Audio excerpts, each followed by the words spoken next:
have. And when you have that type of consistent success over a long period of time, it's due to a strangling defensive effort over the years. This year, you look at the numbers, they combine defending the three and not fouling as well as any team. And then you also get the type of record they have by developing one of the great stars in our game now, and that's Kawhi Leonard. Coming off a Defensive Player of the Year, look at those offensive numbers. He has ascended to being a true star. Meanwhile, for the LA Clippers, defense is the reason they've turned things around. They were 7-8 at one point this season, but they're 9-2 in their last 11 games, playing good basketball, and they are led by the complete overall game of Blake Griffin. Yeah, he's the best power forward in basketball. He had a great year last year, capped by a terrific series against the San Antonio Spurs. You look at the numbers there, they are absolutely phenomenal, particularly the 7.4 assists a game. Incredible numbers. And then this year, once again, having a special season. Griffin has been superb, and of course Chris Paul still leads the way. Sage, you mentioned about that play. Well, Chris Paul certainly remembers that Game 7 from last year's opening round as the Clippers and the Spurs get set to do battle once again.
Ladies and gentlemen, please rise. Presenting the colors tonight is the Floresville High School Air Force JROTC. We request you please remove your hats and place your right hand over your heart as we honor the United States of America with the performance of our national anthem by nationally syndicated talk show host, San Antonio's own Joe Pagliarulo.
Good evening and welcome to the AT&T Center.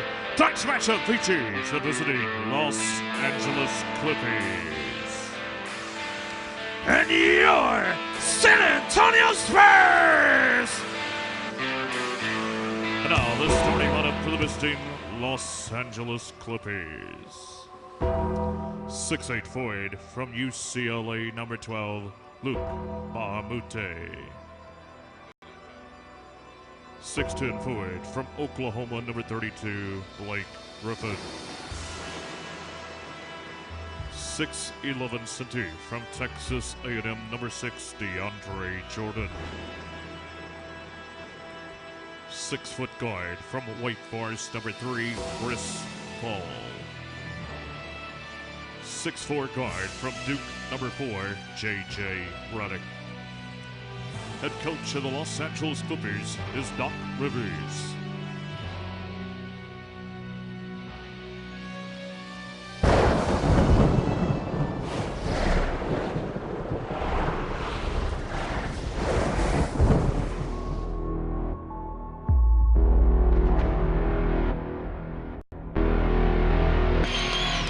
Tie game, 6 to go.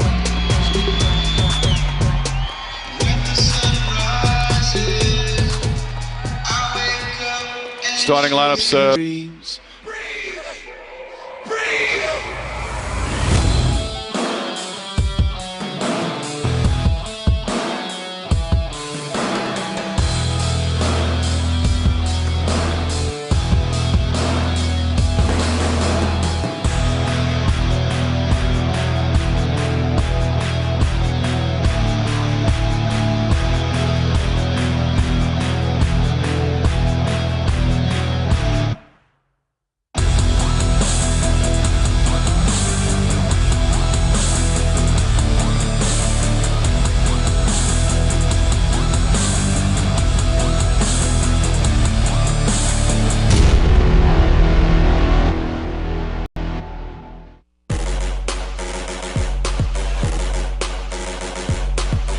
And now for your San Antonio Spurs!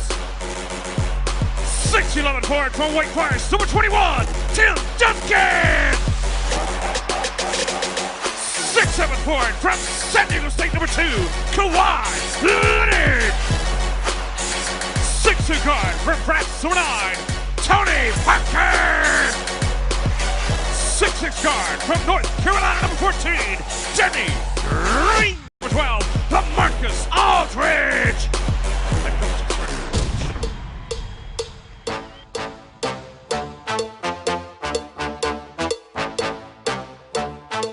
Say you're doing this dumb.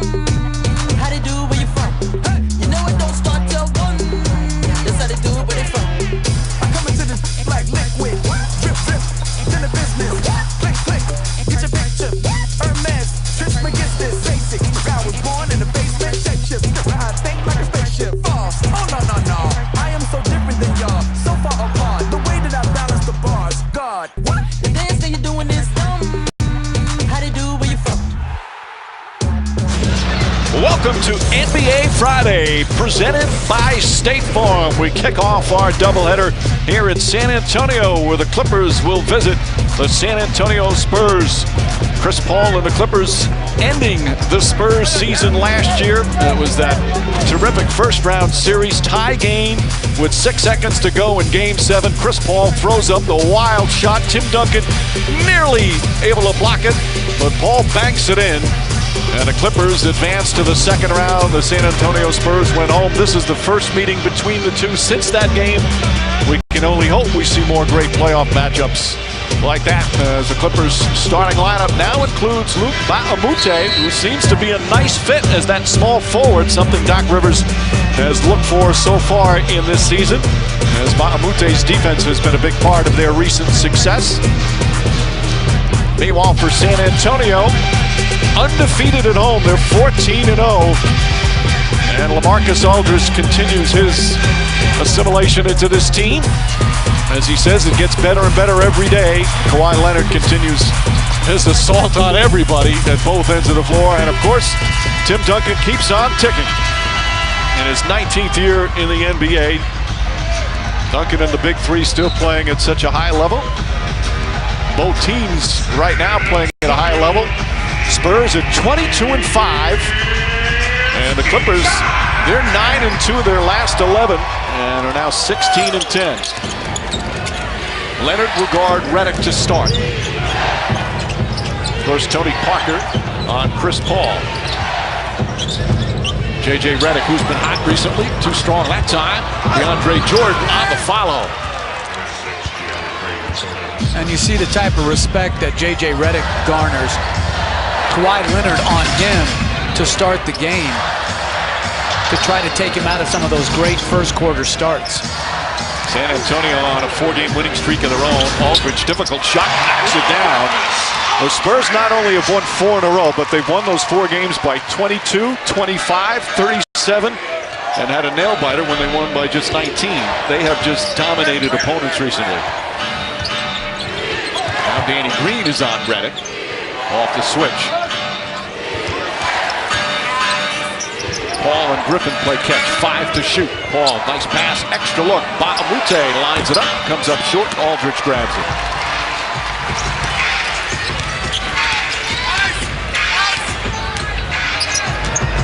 Leonard guarded by Baamute. Leonard, of course, now the team's leading scorer. Steps back, fires, can't hit that time, and Redick the rebound. Jeff, you watched the Clippers a bunch. They had that one stretch where they struggled. They were 7 and 8. What's been the reason for the turnaround? Well, they've played better defensively. They obviously have a huge hole rebounding the ball as Redick knocks in the 3. But it's finding the bench play, the consistent bench play, and it's finding a 5th starter. I think 4-on-4, they're as good as any team in the league. It's finding that 5th starter and a consistent effort from the bench. You're not asking for a rule change now, are you? No, if I was the Clippers, I would. Well, right now, Luke Baamute's been the starter. This is his 11th start as Griffin knocks down the jumper. And they're 8-2 in the games he starts. Now, he doesn't play huge minutes, but Doc Rivers says he loves the defensive-minded energy he brings to start the game. And you know what you're going to get. It's not, listen, he's not going to score. He's not a bad shooter, but he's not a good shooter, as Duncan finishes at the basket. But defensively, basketball IQ-wise, you know exactly who he's going to be. Redick tied up, finds Griffin. Leonard on him. Boy, I'd like to see these two go at it all night long. Redick tried to fake. Griffin looks up at the shot clock. Griffin spinning. Little jump hook. So good. Smaller Kawhi Leonard on him. He goes inside. Previous possession, pocket bounce pass, 17-foot jumper. You said at the top of our telecast you think he's the best power forward in the game today. And he has been. This is not new. And, you know, a lot of it is, it's that great passing ability. It's not just the scoring. It's just such a tremendous passer with tremendous court vision. He's got Danny Green on him now. Griffin gets inside, trying to draw the foul. Shot clock down to 7 again. Paul has Aldridge on him. Steps back, blocked by Aldridge. Nice defense from the big man. Timed that perfectly. Green throws it off the back of Duncan. And here's Baamute. Drives inside, blocking foul. Green didn't like the call. And Luke Baamute is going to shoot some free throws.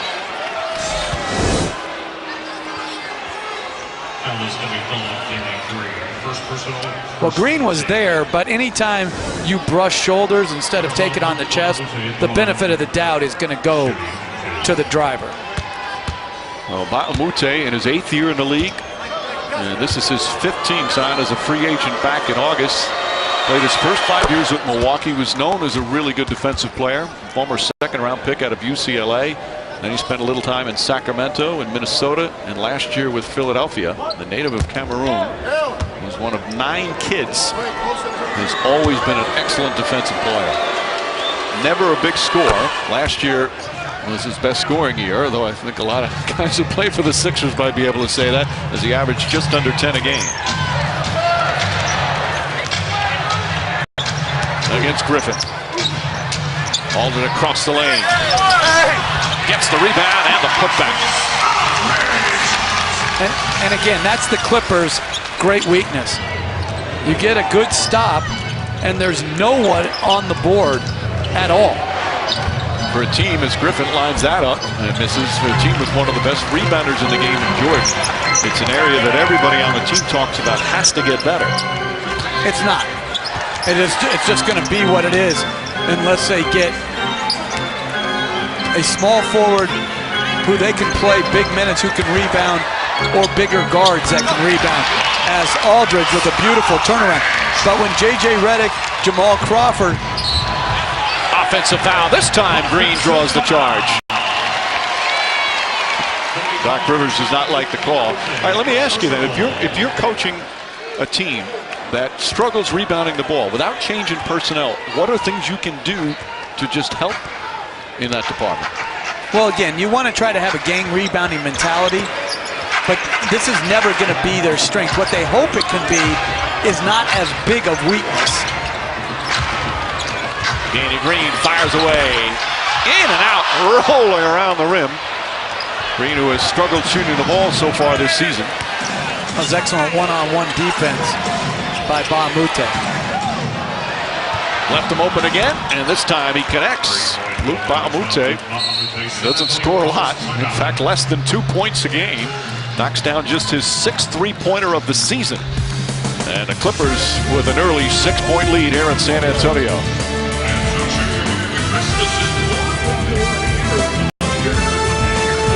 Your photos on Instagram with the hashtag Spurs Holidays, and you can see your pick on the big board later tonight. But I do know that I love you. Walk around this town with your head on up in my... All right, cool, Linda, you're going to work on those delts right there. And I was thinking you should work on those quads. Two fellas here from Team Energy trying to get a body like mine have been working out. And speaking of working out, it's now time to show what you've been doing in the gym. It's Gold's Gym Muscle Cam. Let's see those muscles, folks. Come on.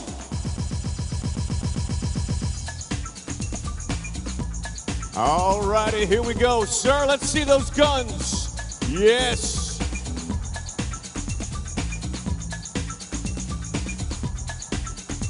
It's time to flex up. Oh, look at there. Attaboy.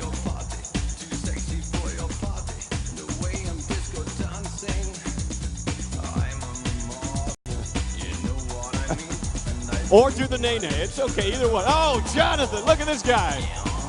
Which way to the gun show?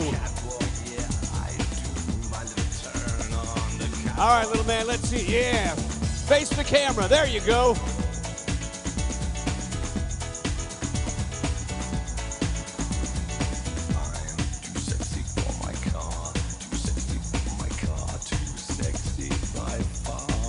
Sir, look at the camera. There you go. It's Muscle Cam, sir. There you go. Of course, Muscle Cam is brought to you by our good friends at Gold's Gym.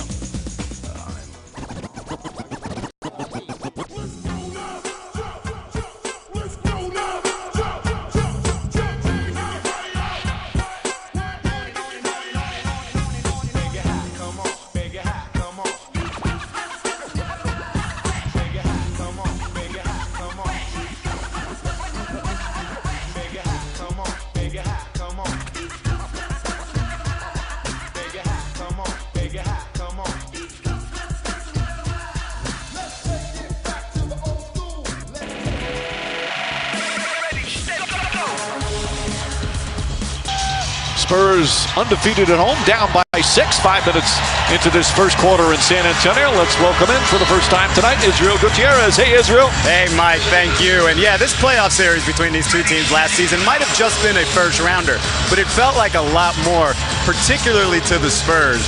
Tony Parker talked to us before the game today and told us he felt like it was a wasted opportunity to go back-to-back for the first time in franchise history, especially because they were up 3-2 in the series and were up by 5 midway through that fourth quarter.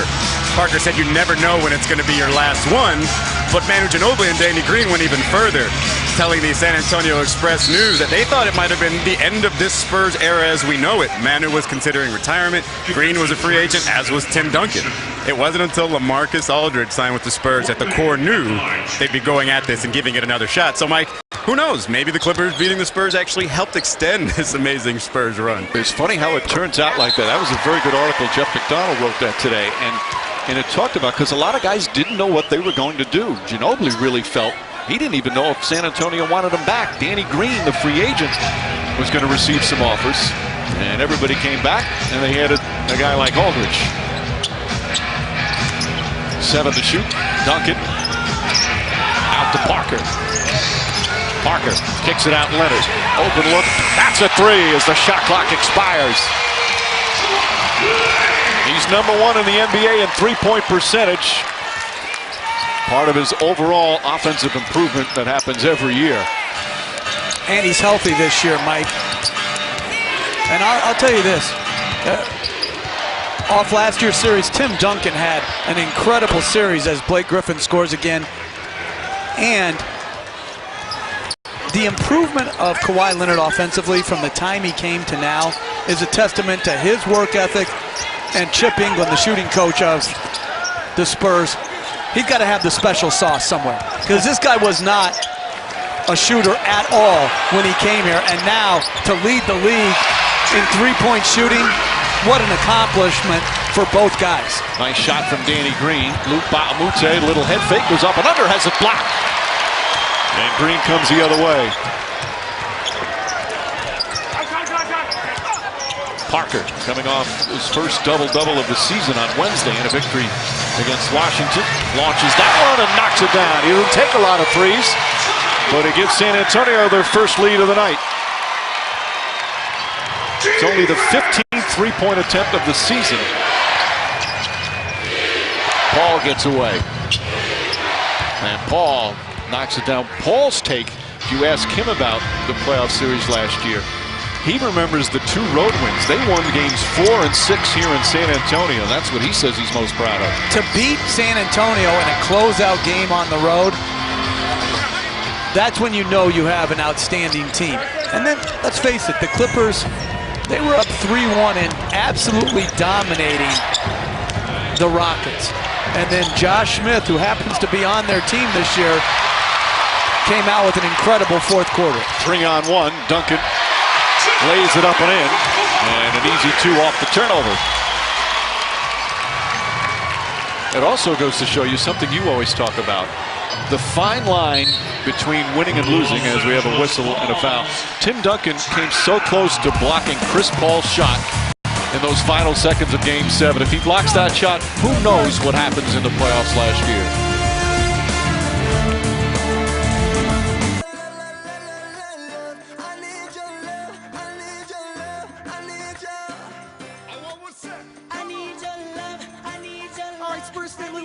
To hear what you have to say, but tonight going into the 4th, we want to know what you want to hear.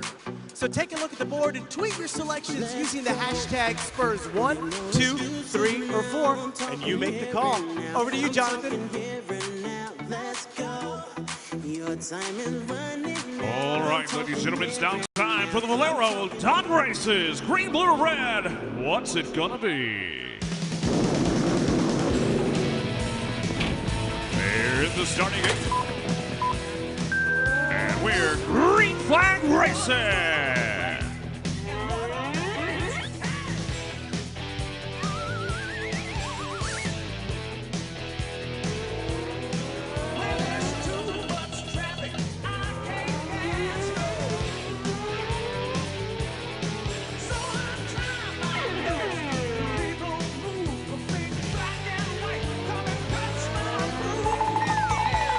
It's the final lap. White flag is out. Let me hear you, San Antonio. Who you got? Down the final stretch. Green is your winner.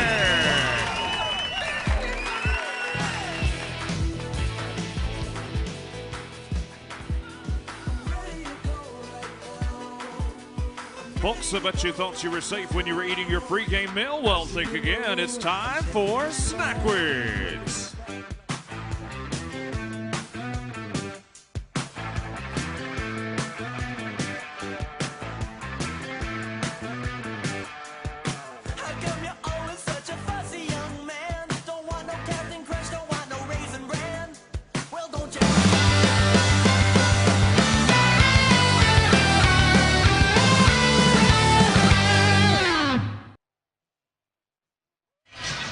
One of the big reasons the Spurs are 22-5 is the improvement of Kawhi Leonard, now in his 5th year in the league, leading the team in scoring, career highs in scoring, in shooting, and rebounding, and assists. #1 in the NBA in three-point percentage. As Greg Popovich says, he is a hard-working sponge. He's there before practice. He's there after practice. He's become one of the special two-way players in the game. And it doesn't happen, Mike, if the veteran Spurs don't gracefully step aside and let him ascend to that primary scorer role. And a foul away from the ball. It's going to go against the Spurs as Aldridge picks up his first. And he was not, he's so deferential at first to the Spurs' big three, and who wouldn't be that way? But Greg Popovich says he's made great improvements, knowing that he now has a responsibility every night to be the guy. As Redick misses, David West has come on for San Antonio. Still learning how to deal with double teams, which he's facing most nights now. Nice spin move. Duncan to Mills, or Aldridge to Mills, and Aldridge with another jumper. And that's the pass right there that Leonard made going baseline. That's going to make Greg Popovich happy, because he saw the play wasn't just for him, but for the Spurs to get a good shot, and he created the start of a good opportunity. Spurs with 7 assists on their 9 field goals. Aldridge has had the hot hand, not that time, as Griffin grabs his rebound. Patty Mills and Manu Ginobili. How about that for a backup backcourt in the game? Wesley Johnson's come on for LA. And a defensive 3 seconds called against San Antonio. So one-shot technical. That's just excellent basketball. Quick decisions, but it all started with the penetration and first pass by Kawhi Leonard. Well, the other thing, when talking about Leonard, what Greg Popovich says, he doesn't want to be a really good player, or he wants to be a great player. He's got that type of drive. He's one of the quietest players in the NBA.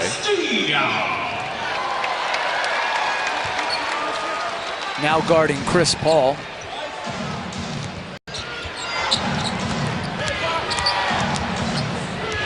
Eight to shoot. Boris Diaw's come in, as is Josh Smith. Smith launches that one, misses. And Leonard rips it down. Wesley Johnson is on Leonard. Johnson, one of 4 guys who have started at that small forward position for the Clippers. And a defensive 3 seconds called against. I'm going to tell you, Mark Cuban's memo to the league about defensive 3 seconds violations got to this crew. That's a 3rd one. You can go games now and not have one. To have 3 1/4. Mark Cuban running the league. I like it. Easy now. Don't encourage him. No, but I agree with him. If it's a rule, it's a rule. Absolutely. Call it as many times as you have to.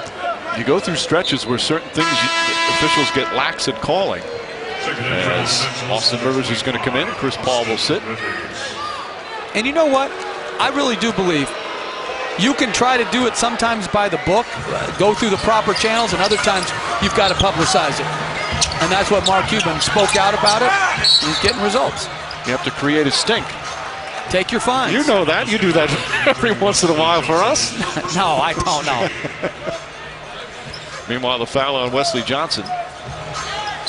All right. As Ginobili, nice fake. As Crawford comes in. Ginobili shot short. And hauled in by Johnson.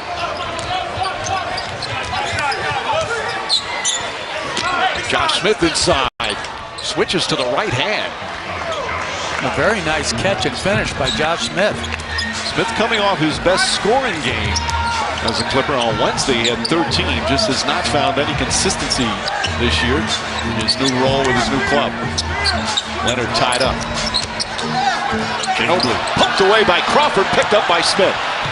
Ahead to Griffin. Griffin spinning inside, blocked from behind by West, but a foul. And Blake Griffin will go to the free throw line. They called a foul on David West. Looking up at the new big screen here. Ball, he keeps saying. But Blake Griffin will shoot 2. NBA national TV schedule coming up. NBA TV on Monday. Minnesota playing at Boston. Oklahoma City playing in LA against the Clippers. Christmas Day on ABC. We'll be in Golden State hosting Cleveland. The other game, Chicago at Oklahoma City. And ESPN Christmas Day. Games in Miami, Houston, and LA. Clippers and the Lakers.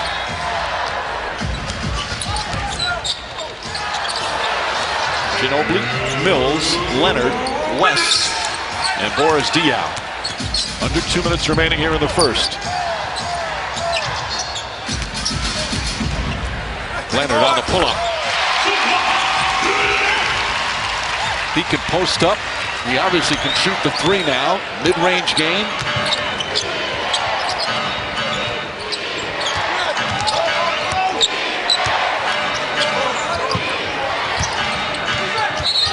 Griffin fouled by Ginobili. Ginobili not pleased with that call. That's going to be the 14th foul. Well, from Kawhi Leonard, this is a great play. The little pull-up. If you're Wesley Johnson, you're saying, hey, that's too easy. I got to have more resistance to guard the initial drive. Griffin wide open, and he's been knocking that down all season. You know, he's making 40 to 41% of his mid-range, but he's so willing to take it that you really have to close to him. Crawford picks up the foul down the other end. Doc Rivers thought there should have been a moving screen as the ball came up the floor. Instead, San Antonio will inbound. Leonard sits down. Danny Green returns. There's Patty Mills, who's had an excellent season off the bench. Remember, he came off a shoulder injury last year. His numbers were down, but right back on the top of his game this year. David West, the runner, in and out.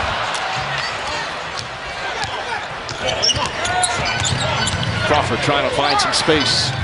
Johnson, right corner three. Great play by both Blake Griffin to set the on-ball screen and Jamal Crawford across his body on target to Wesley Johnson for the corner three. Nice 10-2 run here for the Clippers. They're 3 of 6 from downtown. Spurs, the best in the NBA at defending the three-pointer. Ginobili trying to draw the foul, knocked off his chest. Well defended by Josh Smith, although Ginobili and a few of the Spurs fans thought he was fouled.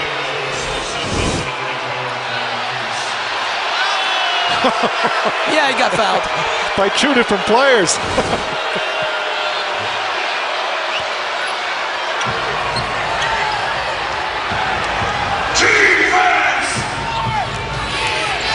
Rivers on the drive. Mills fell down, and Rivers takes it to the goal. A 7-point lead for the Clippers. Excellent start.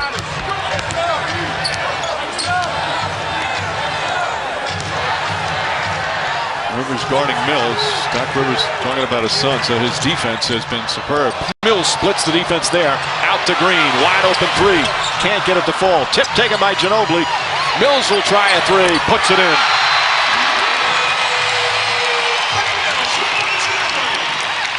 Shot clock is off.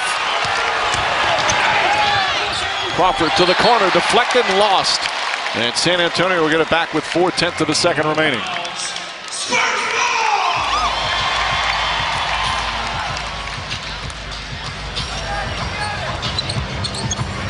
Mills won't even get a shot off. And that will end the first quarter. A strong one for Blake Griffin and the Clippers. They shoot 55% from the field. And Griffin with 10 points, 4 of 6 from the field. Couple of rebounds, couple of assists. Clippers up after 1.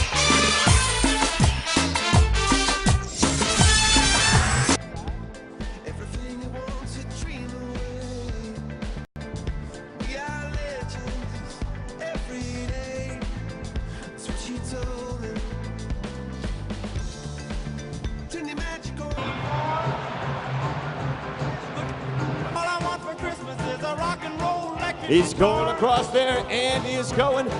And then away went Rudolph. Looks like with a nice assist from Coyote at 9 months old, Andy. Congratulations to Andy and his wonderful parents.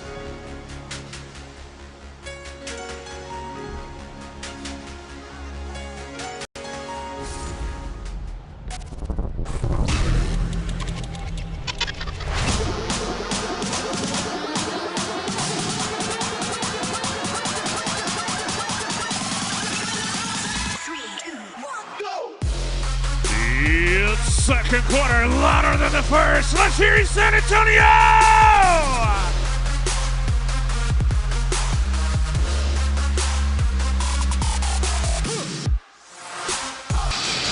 Time for tonight's coach's interview, brought to you by Popeyes. Moments ago, Doc Rivers spoke with Israel. Thanks, Mike and Doc. What are your first impressions on LaMarcus Aldridge and the challenges he brings to this Spurs team? Well, they're just big, man. I mean, Aldridge and West. I mean, they got two of them, and so they stay big, they play big. I think, obviously, they have 26 points, which I'm not happy about, but it's their length defensively that makes them so much better. You got a couple of threes from your wings, which is normally a good sign for your offense. What's working for you so far? Well, we're attacking the paint. Like, you know, inside to out. If we keep doing that, we'll be good. Thank you, Doc. Mike? Thank you, Israel. David West tried to get Ginobili down low. And he got fouled again, Mike. Pierce grabbed his jersey. Greg Popovich is not going to be long for this game if one more call comes up quickly. Lance Stevenson into the game. Bad pass stolen by Ginobili. Here's Patty Mills the other way. Mills goes up underneath. Green on the follow. Good hustle from Danny Green. Well, Popovich, between the first and second quarters, was out vehemently talking to Brian Forte for a long stretch. He's been hot on a couple of non-calls as Rivers floats it up and in. And I don't like that from an officiating standpoint. A coach should not get an audience with an official if you want to bring them both together. But that was like 45 seconds. Mills finds Diaw. Right back to Diaw. Height advantage on Rivers. Kick it back out. Ginobili hits a three. Boris Diaw is so good in the low post. If you don't come and double him when he's got a smaller guy on him, he can back him in and score. And then when you do double, his best skill is his passing. They're creating the open three. Rivers creating the foul there. They got the switch. Austin Rivers, no match for the big behind of Diaw, and then the half double team by Pierce leads to the wide open three. Manu Ginobili has 2 fouls now. Pierce lines that one up and nails it. Pierce, who was out here as early as anybody before the game, about 2.5 hours before working on a shot. That was so impressive, Mike. Here's a surefire Hall of Famer who's not playing a whole lot. Now trying to play as the 4 as Josh Smith with a great block. Out here and not just going through the motions, but truly working. Working up a big sweat. That was some block by Smith after a beautiful pass inside. West shot blocked again by Smith. 2 terrific rejections. Lance Stevenson and Josh Smith, 2 big of the offseason acquisitions for the Clippers. And that time Smith with a sloppy pass. And for them to make any kind of noise in the West, they need those guys to start playing with some consistency. They're wild cards, that's for sure. 4-point Clipper lead. Just over 2 minutes gone by in the second. Diaw guarded by Pierce. Draws the foul, count it, and 1. He's just so strong. He's so good down there, Mike. He's just, if you can't single cover him with these smaller guys, and he knows how to, you see how he brought the ball up through the hand of Pierce?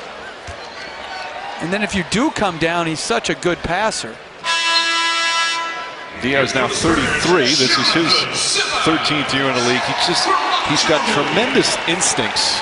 Just such a smart player. And has played big in big moments for the Spurs. Mike, here's my new favorite Spur, Jonathan Simmons. Simmons, the rookie, who last year was a D-League star.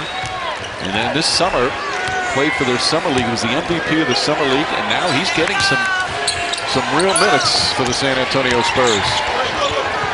A 26-year-old rookie, Rivers, attacking the paint again. This one doesn't fall in, and West able to pick up the rebound. He's from your neck of the woods. He's from Houston. Danny Green for three. That's good. That'll feel good for Green, who has struggled a good portion of the season, shooting just 29% from downtown. This is one of the best three-point shooters in the game. It's mind-boggling that he could be struggling for this long with that shooting stroke. They're 5 of 7 from three-point range. Smith fakes, Smith drives, and finishes. Smith with a nice impact in this game. Mills, wild pass, stolen by Smith. 2 blocks, a steal, a couple of buckets, and a couple of turnovers. There's your man Simmons. And a timeout call by Greg Popovich. That basket won't count. Popovich upset with Eddie Malloy. I think he wanted the timeout earlier. He's not a happy man right now.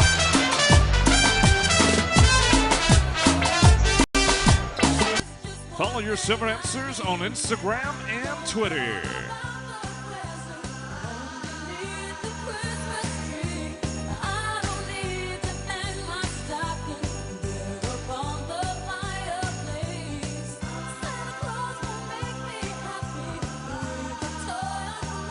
Ladies and gentlemen, they are driven by World Car, and tonight they're performing to the Trans-Siberian Orchestra's Wizards in Winter. Let's give it up for your Spurs Silver Dancers.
Let's hear it for the Silver Dancers, driven by World Car.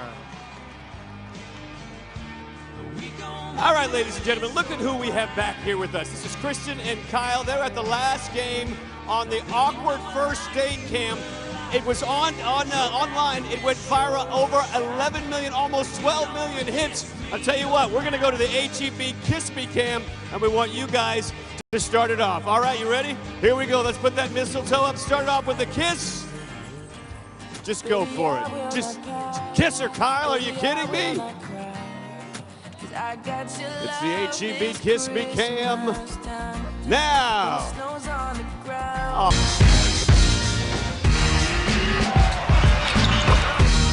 We on fire tonight, we on fire tonight, we on fire tonight. Welcome back to NBA Friday, presented by State Farm. First game of our Friday night doubleheader here in San Antonio, where Blake Griffin and the Clippers all tied up with the Spurs. Both teams shooting the ball well. And again, defense has been the key for both teams' success this year. San Antonio from game 1. LA in recent, the last 11, 12 games. Green finds its way into Diaw. Good ball movement again. Patty Mills can't hit the three. Diaw comes in trying to grab it and takes it away from Crawford. Back out, open three for Green.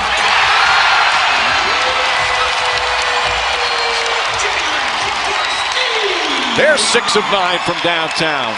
Look at what Diaw's doing. Offensive rebound to a three, creating threes off post-ups, scoring three-point plays. I mean, he's absolutely been dominant since he's come in. 3 assists already, plus just facilitating all the ball movement. Nice pass to Mills, rushed it, Duncan on the follow, and a foul. And the Spurs with their largest lead. Again, the second unit of the Spurs playing outstanding basketball here to start the second quarter. Jamal Crawford, his second foul. What did Ginobili said recently about Tim Duncan?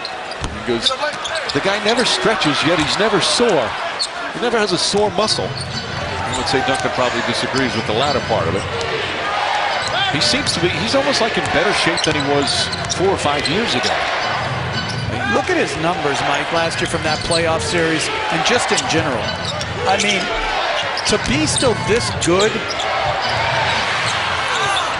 is unheard of. Griffin has to shoot, can't get it. Jordan tips it back out to Crawford. Crawford floats it up and Jordan throws it down. Well rewarded for his keeping it alive. And it's back to 3.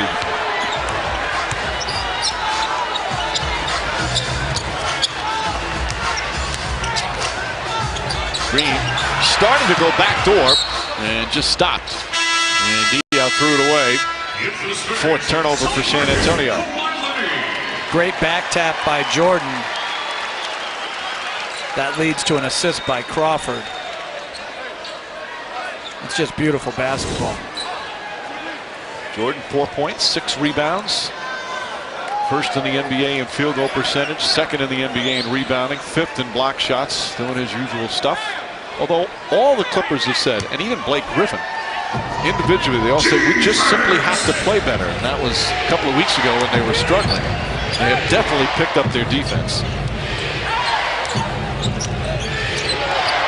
It was hard to believe they were 7 and 8 at one point, although Paul missed 5 games, Redick missed 4 games. And they don't have that huge margin of error right now when a key player goes out. Yeah, they don't have the depth of other teams. And if you look at the up and down nature of the season that the Clippers have had, but their core 4 guys have to be really good every night. Everybody else is a wild card. Well, that's the thing about the core 4. They're all extremely consistent.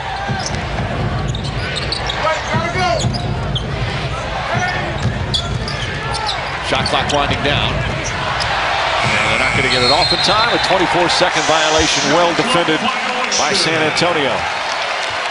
That's the 8th Clipper turnover. 5 of them here in the second already. Doc Rivers' team, they've been a good road team.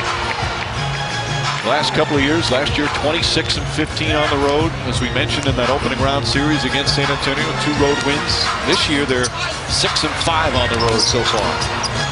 Parker deflected. Nice defense from Chris Paul.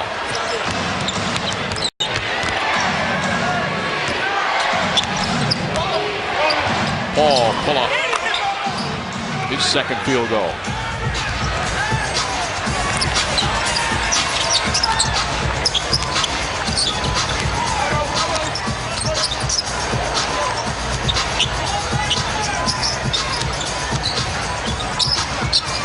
Parker knocks it in. Tony Parker now with 5 points.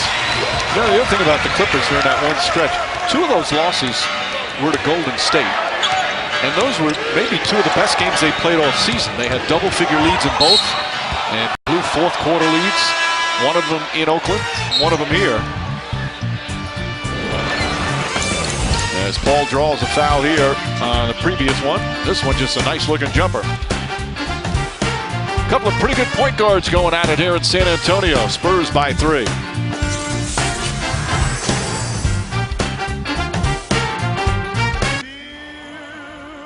It's the most wonderful time of the year. Fans, Mr. and Mrs. Claus were up on the concourse taking photos earlier. Now at halftime, Coyote Claus will be up there. Head to section 105 at halftime and get your photo taken with Coyote Claus. Gotta head up there fast as it's first come, first serve.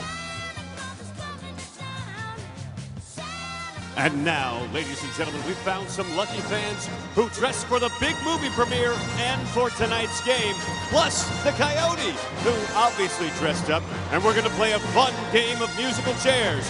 So now, happening right now, in a court not so far away, it's Star Wars Musical Chairs!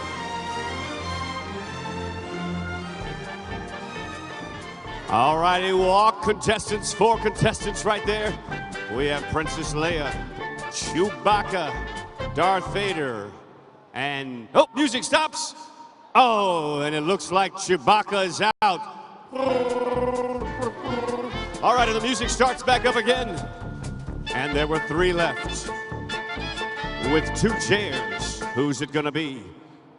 Oh, Princess Leia. She is out. Back to the planet Argana. 2 contestants, 1 chair. Who has got enough force to win?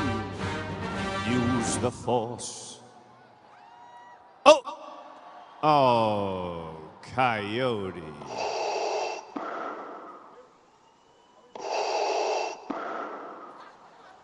Oh, the force is strong with this one. Let's hear it for Darth Vader, the Spurs fan turned Star Wars characters. And a mascot who is always forced to awaken. Back in San Antonio, Spurs by 3. Tim Duncan, now in his 19th year, just sustained excellence as a rookie in his 10th year and still shooting over 52% in his 19th season. His teammate, Tony Parker, just can't believe how good this guy continues to be. It's unbelievable what he's doing at his age, and to still be motivated, because there's one thing, the physical part, but for me what's impressed me the most is the mental part. To get up every morning and go to practice and do all the traveling, you know, when you have kids and stuff like that, it's tough, you know, when you won 5 championships and I don't know, a gazillion time All-Star, like to be able to come to practice and do it the same way since when I first arrived is the same thing, same motivation. That is the motivation to go to work every day and work hard as your younger teammates. Well, it's often that a player loses it mentally, the love of the game, before he loses it physically. Kobe Bryant in his retirement announcement basically said that he's just not as excited about the day-to-day process. So that Duncan still is, and he's still such a good player, as Jordan with a beautifully timed block shot, but what a career that Tim Duncan's had.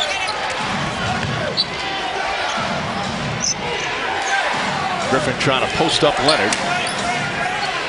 Leonard nearly takes it away, and a held ball. Strong, large hands of Kawhi Leonard, and he'll jump at the Clippers free throw line circle. And this is the issue for the Clippers.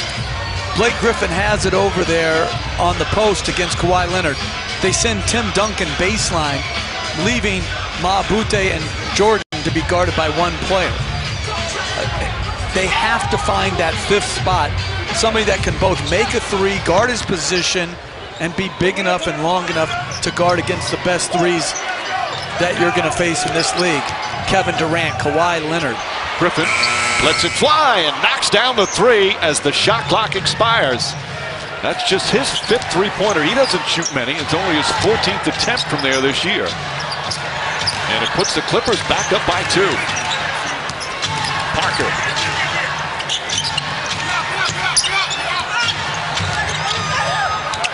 Parker against Griffin. Slices in, back up top to Leonard. Leonard with 2 to shoot, going to have to put it up, drives, fires, and a 24-second violation. That's a good defensive sequence from LA. Terrific scrambling out of the initial switch that put Chris Paul on LaMarcus Aldridge. And they scrambled out of that situation and covered for each other very, very well.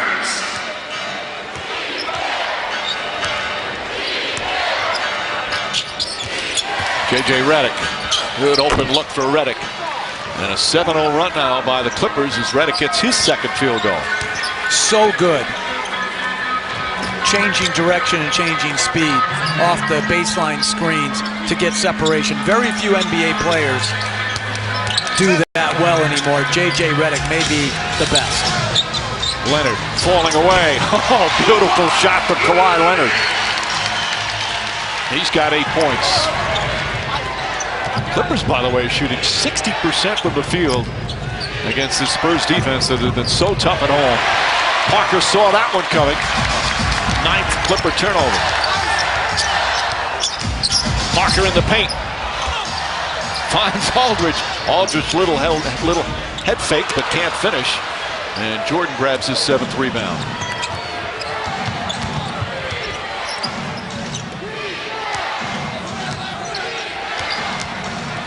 Paul.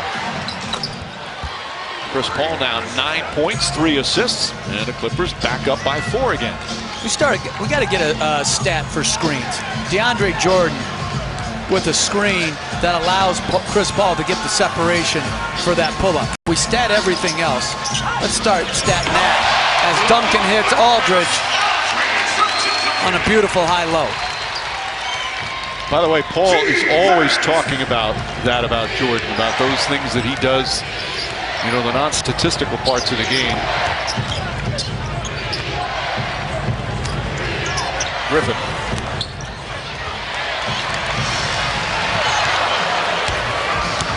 Two and a half left here in what's been a fairly entertaining first half. Another nice feed from Duncan to Aldridge. I'd say that play works fairly well. Well, if you're going to be in front of LaMarcus Aldridge, like Blake Griffin is right now, then you have to get more ball pressure on Tim Duncan. You can't be sagging off the passer and be in front of the post. Timeout call by the Clippers. There's Griffin face guarding Aldridge. Not good enough pressure on the ball, but a beautiful high-low for LaMarcus.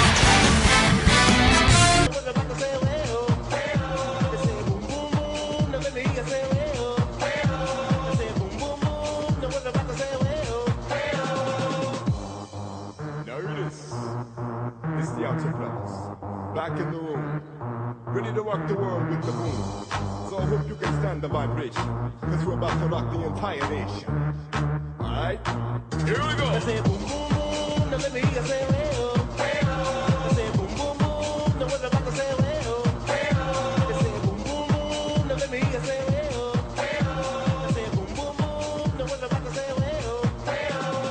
Boom boom boom, now let me hear you say well.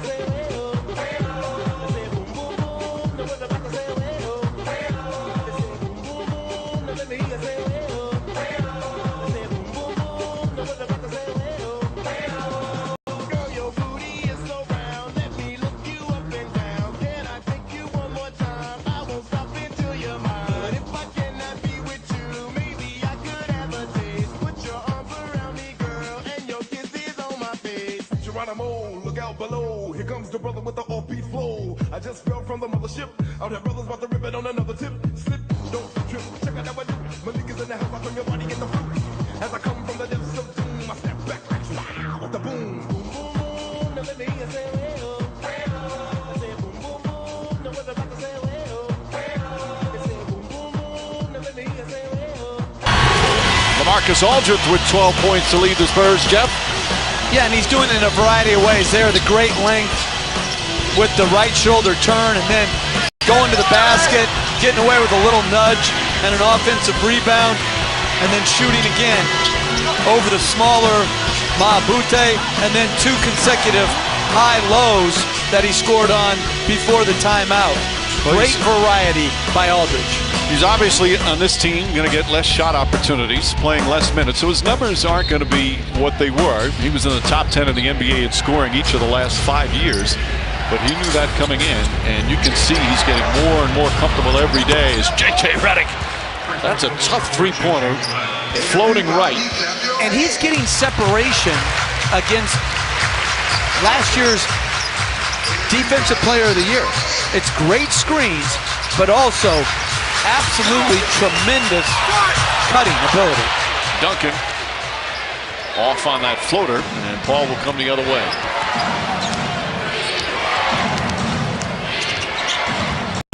Chris Paul for three, in and out. Aldridge's 5th rebound.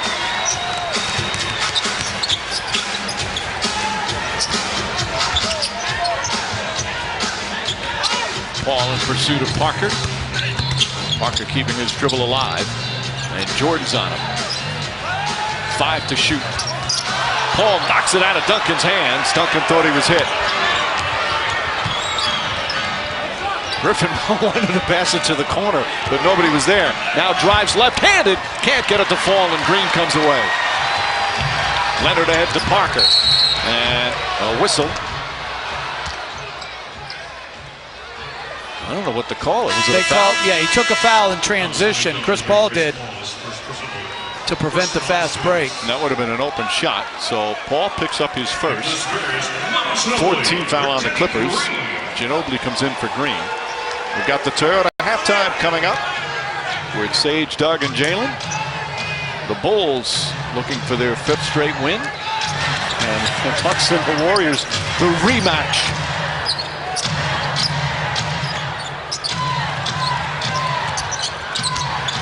Leonard. Nice move. How about Milwaukee? They beat Golden State to stop the streak, and then their very next game they lose by 18 to the Lakers. Maybe it was the trip to the strip club by 4 of their players. Now, although they weren't the only team that goes out and enjoys themselves on the road. Even the good teams do. And they got pounded. Wesley Johnson's going to come back in. Golden State, meanwhile, with an unbelievably dominant victory in their first game after the loss. They finally got back home. And Doc Rivers wants a 20-second timeout with 40.6 seconds remaining. Right now, his team leading by 1 here, second quarter from San Antonio.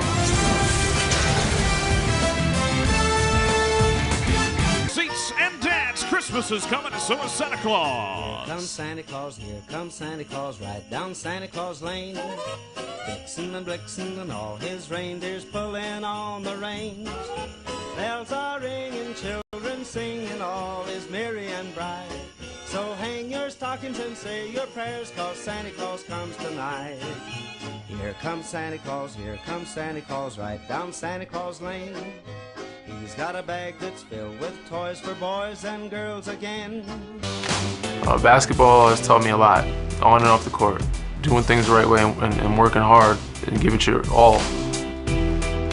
The discipline, the hard work, not only does it apply to basketball, but also it'll apply for the rest of your life.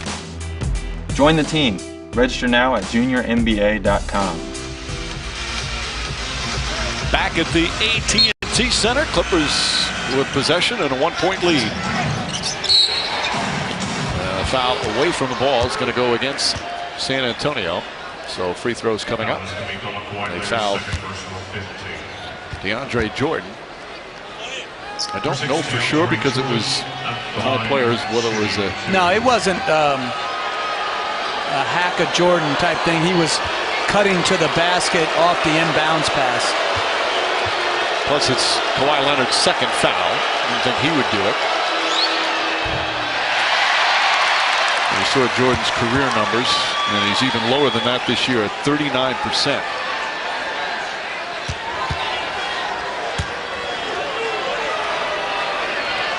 That's their first missed free throw. That's one of the keys for San Antonio's defense. You don't get to the free throw line very often against them. They don't get in the penalty early. They play such aggressive defense without fouling as Jordan misses a pair. And that's where all that size helps. Parker to Duncan. Inside and one. Those two have connected a few times over the past 15 years. Well, great read by Parker. Good position by Tim Duncan. The little shot fake the step through, and the three-point play. Duncan, the second oldest player in the NBA this year. He's already had an 18 rebound game. He's already had a 6 block game. You know who the oldest player is? Not right off the top of my head. I didn't know I was being quizzed, but Andre Miller may. One quiz per half. Andre Miller, I'm going to guess. Nice. A couple of months older than Tim Duncan. I love watching the Minnesota Timberwolves. They got a nice young team. That Karl Anthony Towns is going to be a special player. And you haven't mentioned Wiggins even. Those two, what a good 1-2 punch they have to build on. Spurs back up by 2. There's about a 5.5-second difference between shot clock and game clock as Crawford looks, finds Griffin, kicks it out to Paul, open for 3, short. Crawford ran out, ball tipped out, and they'll hold it for the final shot. Well, a team that struggles rebounding, +1, as Leonard just picked up his 3rd foul. Bad choice by Kawhi Leonard. With 4.1 remaining. And Chris Paul very smartly grabbed his arm and pulled it in. There's a veteran move for you. Number 3, Chris Paul at the line, shooting 2. Well, 3 fouls for Leonard.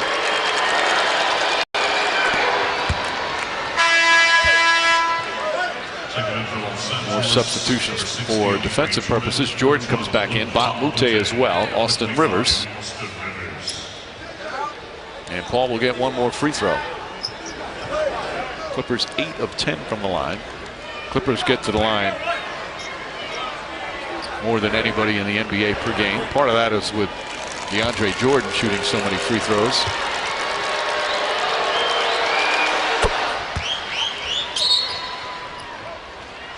And now Greg Popovich will call his 22nd timeout.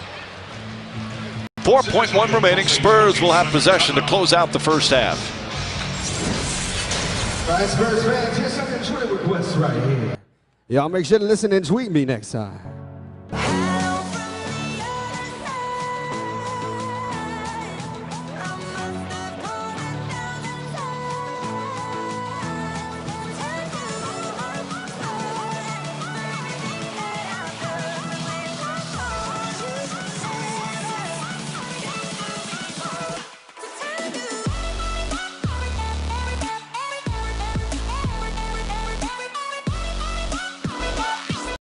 One of the main reasons San Antonio 22-5 has been their defense, but the Clippers really executing well and obviously shooting the ball well.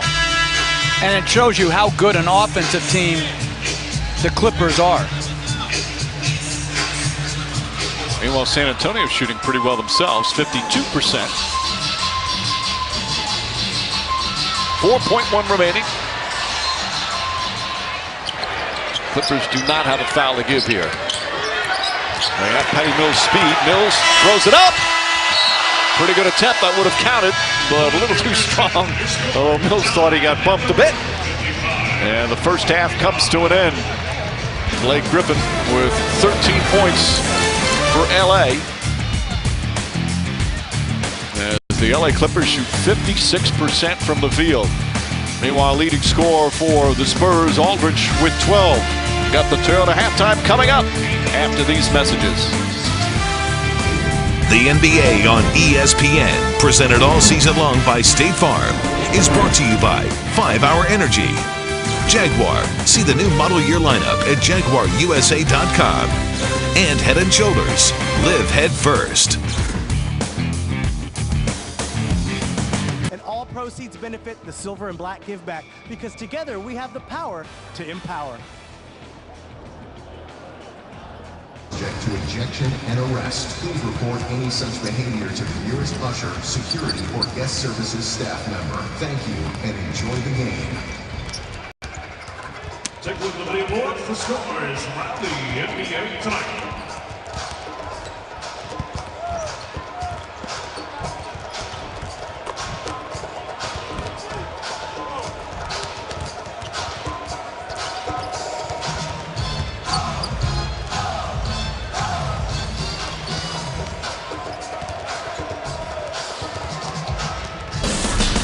Welcome Welcome back to NBA Friday, presented by State Farm. First game of our doubleheader, and a good one here at San Antonio. Spurs and Clippers all tied up at 55 at the AT&T Center, a place where the Spurs have yet to lose this season. They're 14-0. Hello again, everyone, with Jeff Van Gundy, Mike Breen, and Ian. We'll check in with Israel Gutierrez in just a moment.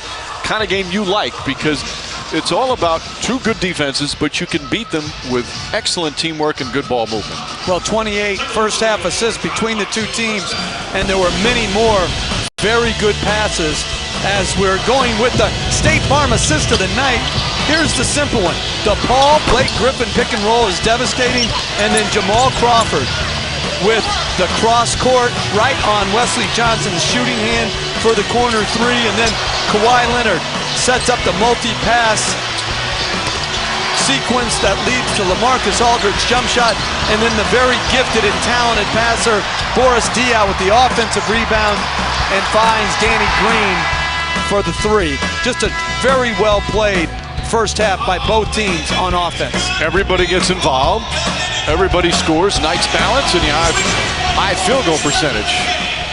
Let's check in with Israel.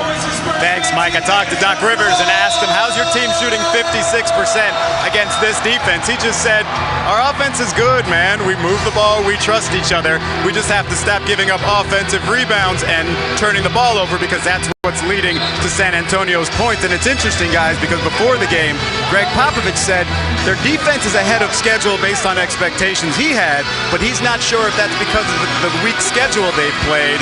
This is a very good test for them, guys. Absolutely, although, you know, the rebounding problem that the Clippers have had, not necessarily the case tonight. They're +1 on the boards, and they've given up only 5 offensive rebounds to San Antonio. Haven't been very many misses, right? I mean, good point. But I thought this was going to be a scheduling loss for the Clippers. They played a 5-game East Coast trip. They flew home for 1 game on Wednesday, and then right back out 2 time zones away to go back-to-back with the Spurs and the Houston Rockets. I think they have responded so very well. Another nice pass. Duncan fouled as Danny Green with a good bounce look. So Duncan back to the free throw line. Jordan picks up his second personal.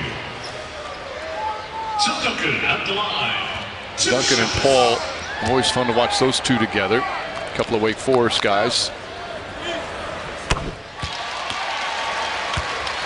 Paul's a huge fan of Tim Duncan, always has been, although who isn't? Just wonder, I say it every year, how much longer are we going to be able to watch this guy who is just, not just the way he plays, but the way he goes about it. Never shows up anybody, always crediting teammates, team first, yet putting up Hall of Fame numbers.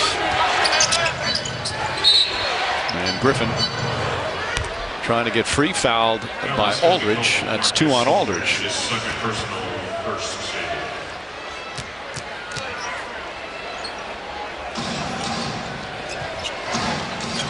The 14 wins, by the way, at home for San Antonio. 14-0, plus they won their last 9 last year. So just from a home winning streak, 23 in a row, as J.J. Redick knocks down the 3. And Clippers back up by 1.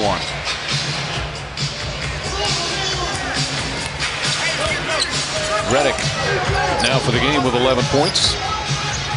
Talk about a guy that's gotten better every year. J.J. Redick, Jeff. Mike, he came in to Orlando as Parker hits the jumper, and he had to figure out the league and how he was going to be effective. It took him a couple years, but he is hardworking. He is skilled, as another defensive 3 has been called by Mark Cuban, and he continues to perfect his craft because of his diligence. That's why he's become great, and he's overcome. He's probably got the shortest wingspan in the league at his position, but he's a good defender because he's disciplined and determined. 6.5 years with Orlando to start. Played for your brother, then a half year in Milwaukee before now. This is his 3rd year with the Clippers. That was an illegal defense, so the 1-shot technical. Chris Paul knocks down another, his 4th field goal. The Clippers now 3 of their 5 starters in double figures. Parker to Aldridge.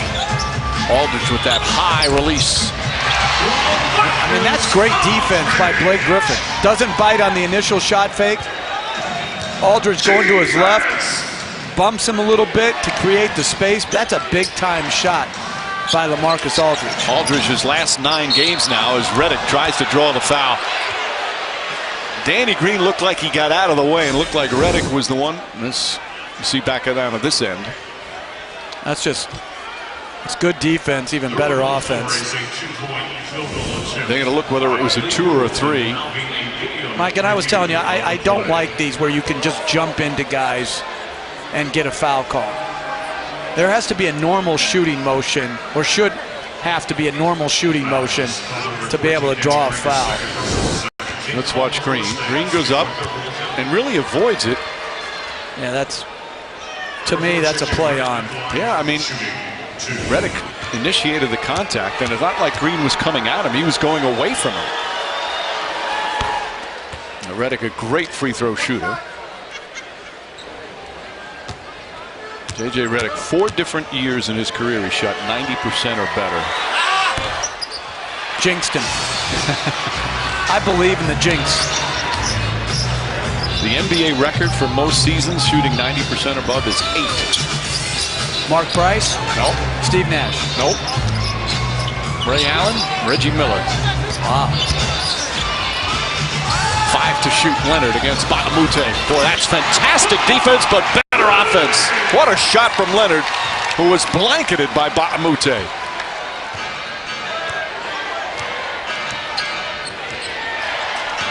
So San Antonio back up by 1. Paul back to Griffin. Well, that's pretty 2-man game right there. That's just great offense. Great flow and rhythm. The execution by both these teams, and granted, the key players have all played together with each other for a good long time.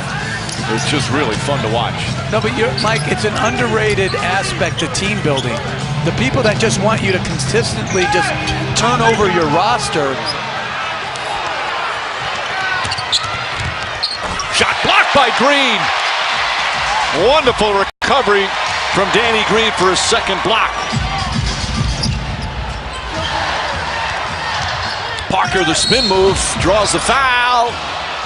He thought he was hit the last time down the floor. He's still upset, but he's going to get to the line. This time it's Jordan having some fun with him. Nice pass by Griffin. Good recovery by Danny Green, who's one of the best perimeter shot blockers we have in the league. And then that foul was called on Redick. First on Redick. Parker goes to the line for the first time. Only the 8th and 9th free throws of the game for San Antonio. They don't shoot a ton of free throws.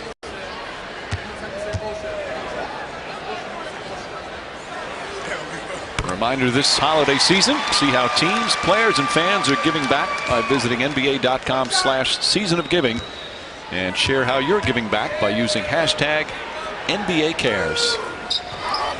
Community service by NBA players and organizations is incredible.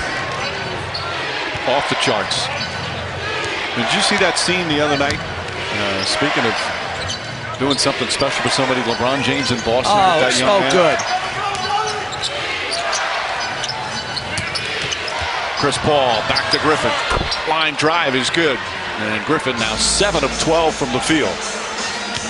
Back and forth, these two teams going at it in their first meeting of the season. And first meeting since last year's 7-game playoff series. And Mike, going back to that Celtics story with LeBron James, he's in a timeout, and just the awareness to be able to glance up at the scoreboard and see that this young guy has done such a great job as the Spurs are upset with the foul call, and then to quickly get over there and acknowledge him, a memory for life for that young man and his family. We'll never forget. They called the foul on Aldridge, his 3rd. San Antonio's 3rd. Patty Mills will come in. And Danny Green sits down.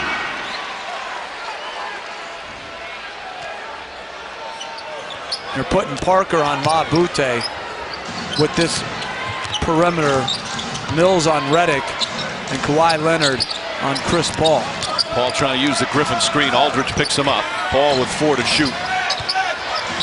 Nice feed inside to Jordan. Oh, what a beautiful pass from Chris Paul. And the shot clock winding down, too. That's 3 straight beautiful pocket bounce passes by Chris Paul. 6 assists tonight for Paul. Clippers up by 3. Tony Parker, that paint jumper.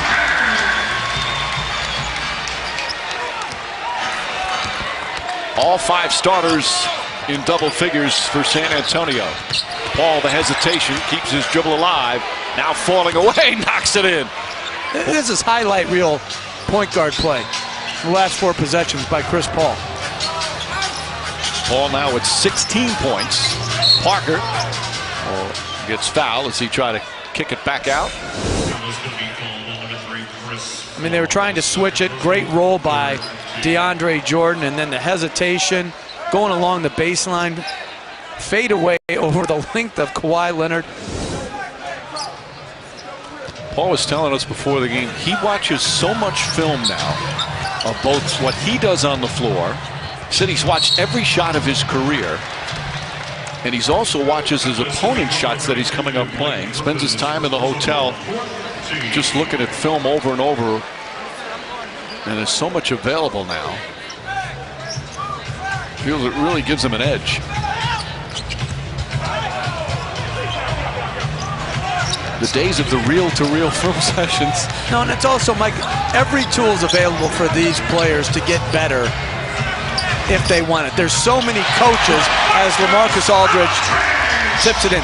There's so many video coordinators. There's no reason from the start of your career to the end of your career to not improve greatly if you care deeply about your profession and your improvement.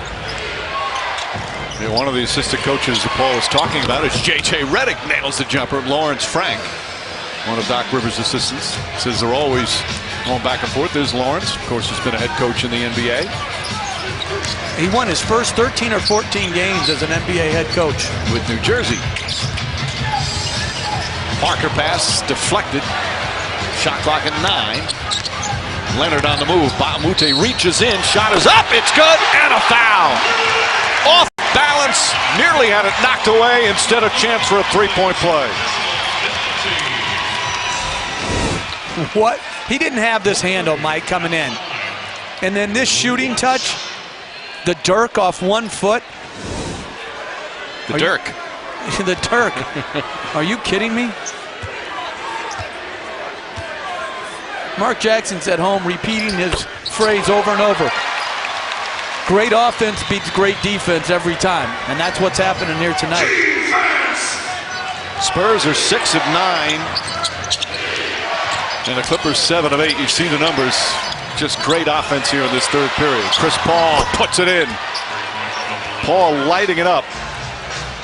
And he's got 8 points here in this third quarter. Great pass by Blake Griffin right there. 8 points and 4 assists in just this quarter. And we still have 5:55 remaining. Parker inside to Duncan. Fumbled it, lost it. Paul fakes.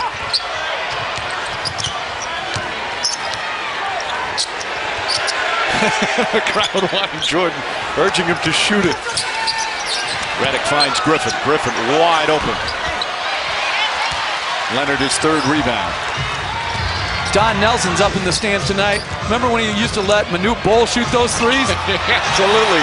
Patty Mills can't hit. And Duncan is pushed by Paul. And there's Don Nelson with R.C. Buford. What an icon in the game of basketball. Good to see Don Nelson here. The NBA on ESPN, presented all season long by State Farm, is brought to you by Jim Beam. Make history. Please drink responsibly. And Burger King. Now get 10 chicken nuggets for $1.49, only at BK. Don't head home, folks, after the game. Continue your good time with us at Overtime. This Team Up Challenge Spotlight is brought to you by SACU. All season long, your Spurs and Rampage players are lending a hand in our community with kids like me, the Silver and Black Gift Bags Team Up Challenge. Through service learning projects and a whole lot of teamwork, we're learning how to work together and give back to our community. To find out how you can join our huddle, visit teamupchallenge.com, because together we have the power to empower. Oh, Feliz Navidad, fans. Hey, ladies and gentlemen, damas y caballeros, I want to see your best mariachi moves because it's time for the Spurs Mariachi Camp. Woo-hoo! Here we go. Feliz Navidad. Oh, let's see you play that guitarrón. There you go. Oh, the hat looks good on you, ma'am. That's how you play the guitarrón. You play it. Don't point. Play the guitarón. There you go. Oh, he sounds beautiful. Sing, senor. Let's hear it. I want to wish you a Merry Christmas. I want to wish you a Merry Oh, you sound great, Spurs family. Let me hear you sing louder. Christmas from the bottom of my heart. I want to wish you a Merry Christmas. The masked mariachi.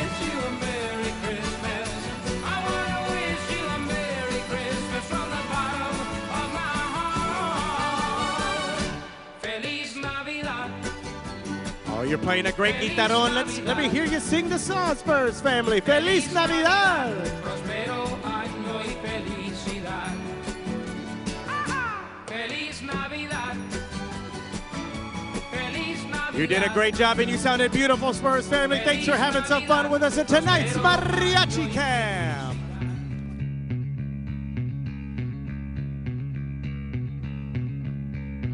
The NBA on Christmas Day tradition continues on ABC and ESPN with 5 games, including we'll be in Oakland for Golden State against Cleveland.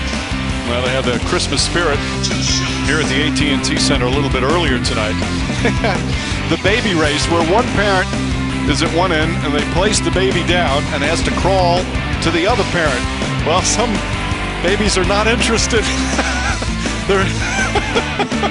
Man, they were all crying. There's something adorable about a baby crying, unless, of course, it's your baby. But it was hilarious. And there was a winner. It took him a while, but there was a winner. Duncan now 12 points, 4 rebounds, 3 assists.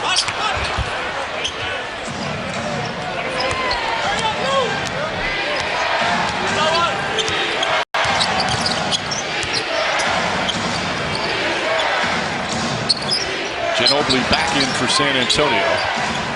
Paul against Leonard. 2 to shoot.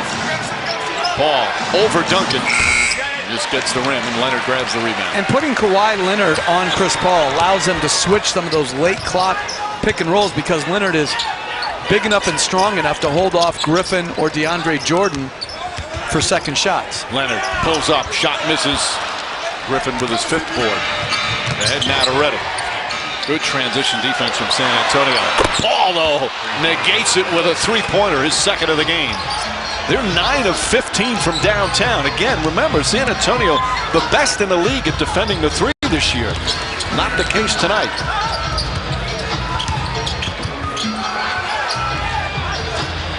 Patty Mills, wide open, nails it.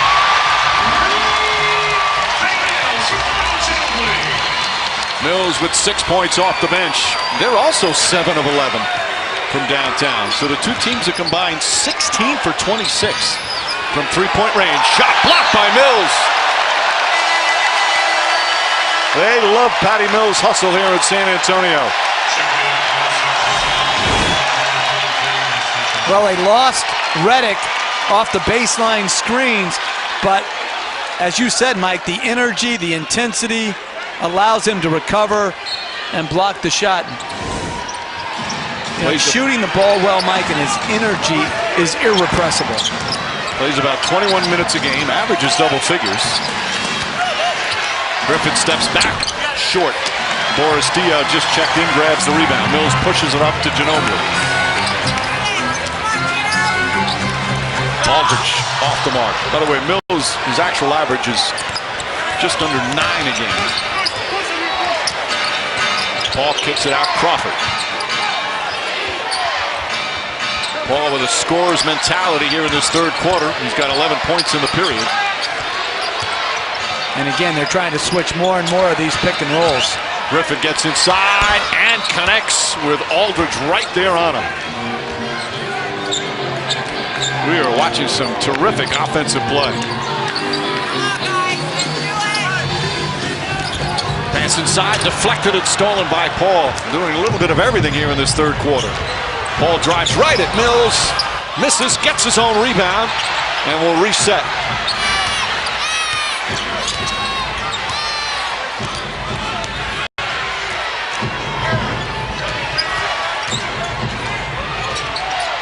Griffin looks up at the shot clock. Diaw holding him off. And Diaw shoving a little bit too much. Picks up the foul. Fourth team foul. Will take a break with 2:38 remaining here in the third.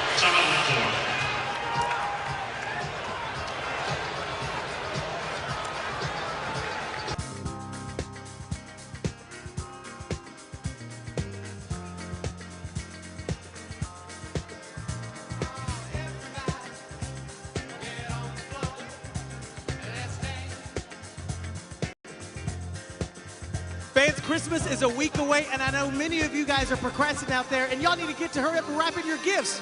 But we're going to give you a little motivation right now, what we call the Quality Urgent Care It's a Wrap. We got two teams on the court. To my right, we have Miracle on court, and to my left, we have Team Grinch. Each team has 30 seconds to wrap their partner the fastest, and whoever does the best job is going to receive tickets to see the Trans-Siberian Orchestra right here tomorrow night at the AT&T Center.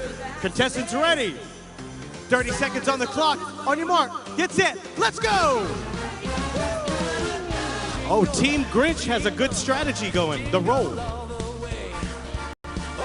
Miracle on court, he's doing a decent job. Guys, you've got 20 seconds.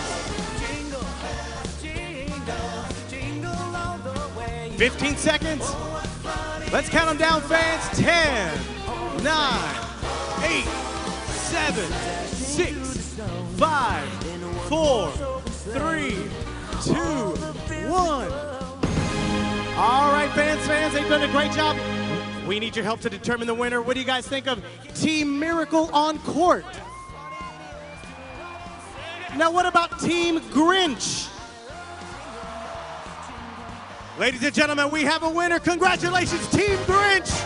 Great job in wrapping your partner. Congratulations. You guys are coming back tomorrow night to see the Trans-Siberian Orchestra right here at the AT&T Centers. There's two shows tomorrow at 3 and 8, and you can get your tickets tonight right here at the AT&T Center. The spirit's up. We're here tonight. And that's enough. Simply having Folks, the 2016 NBA All-Star Game is in Toronto. You can vote anybody. Just log on to Spurs.com vote or vote for your Spurs on Facebook, Instagram, or Twitter with their name and the hashtag NBA Vote. Head on over to section 117 tonight to vote, and you'll receive an NBA All-Star koozie while supplies last. You can vote every day, so let's help out our guys. Vote now.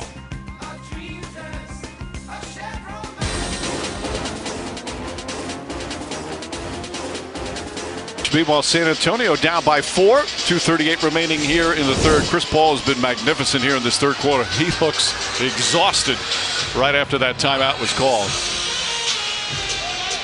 Here just in the third quarter alone, 11 points, 5 assists. It's 22 and 8 for the game. And now getting a breather. And a foul. Doing the hack of Jordan. And Mike, I have this thing. I want Philadelphia, when they play them, to expose this farce of a rule to the extreme.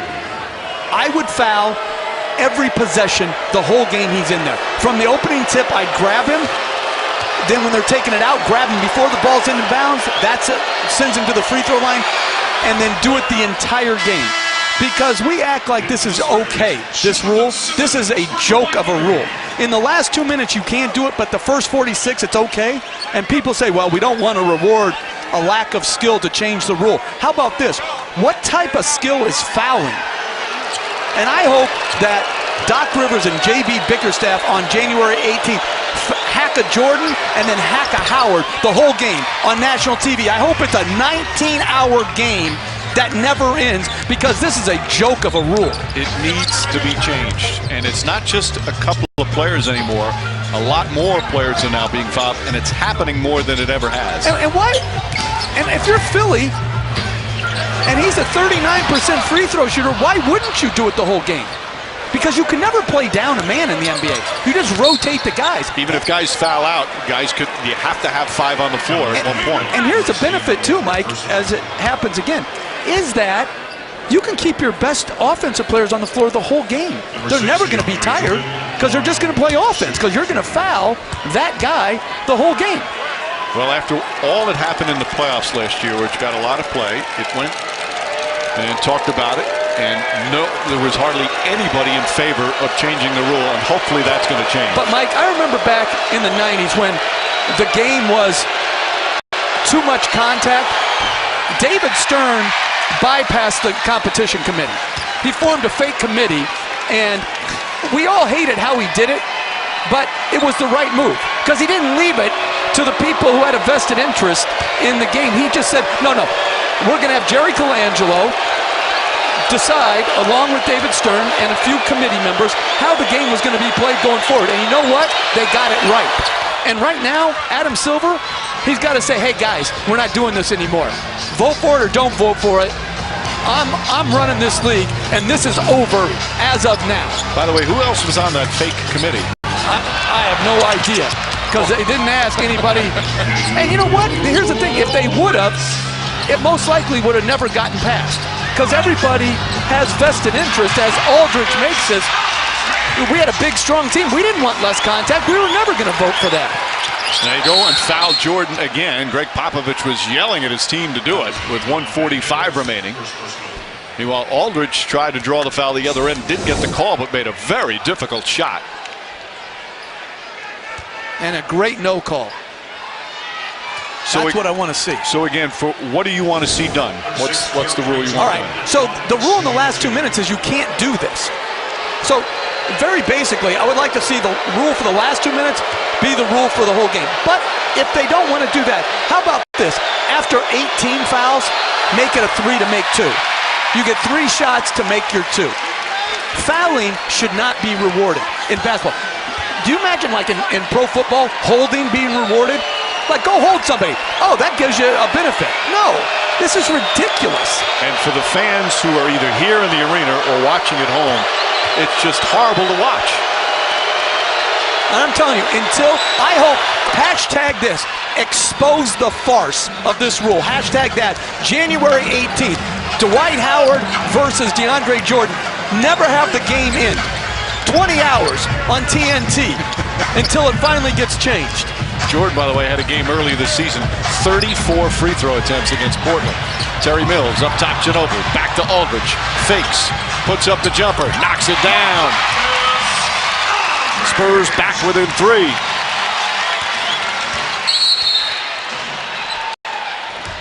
And once again, Jordan will go to the line. But think about if this happened all game. If you're the Philadelphia 76ers, if he makes his average, it'd be 39 out of 100. He may break Wilt Chamberlain's record because the game would go on forever, but I think it would give you your best chance to win if you're Philly. Just to expose this for just the absolute farce it is. Well, you can talk to Philadelphia's new associate head coach, Mike D'Antoni. I'm so happy. Mike D'Antoni, what a credit to the league. And give Brett Brown a shoulder to cry on. I mean, even talk about a hard job. Can you imagine being, what are they, 1-27 now? Mm-hmm. And he coaches with the same energy and passion every night. I am so impressed by how he goes about his job on a day-to-day basis. I could not agree more.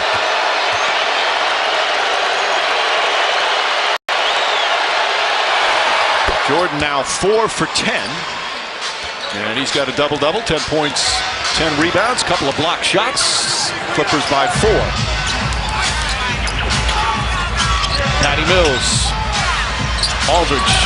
Corner, corner to Simmons, who just came in, and Simmons knocks it down. A 1-point game, and they fouled Jordan again. Though Simmons' first shot attempt of the night. And it's 84-83. Well, Jordan goes to the line again. Tell you about the upcoming national TV schedule. Minnesota at Boston, Oklahoma City at Clippers. That's on NBA TV on Monday. Christmas Day on ABC, the 2 games in Oklahoma City and Golden State. And then on ESPN, the 3 games in Miami, Houston, and in LA. A road game for the Clippers. You know, the other thing, too, like with Jordan, in all the games, and granted, teams do this when they're behind, but in all the games that they hack a Jordan, the Clippers have won every single one of them. Yeah, but I'm saying use it when you're ahead. Use it when, like, if you're a bad team. They've won a lot of games, Mike, a lot of different ways.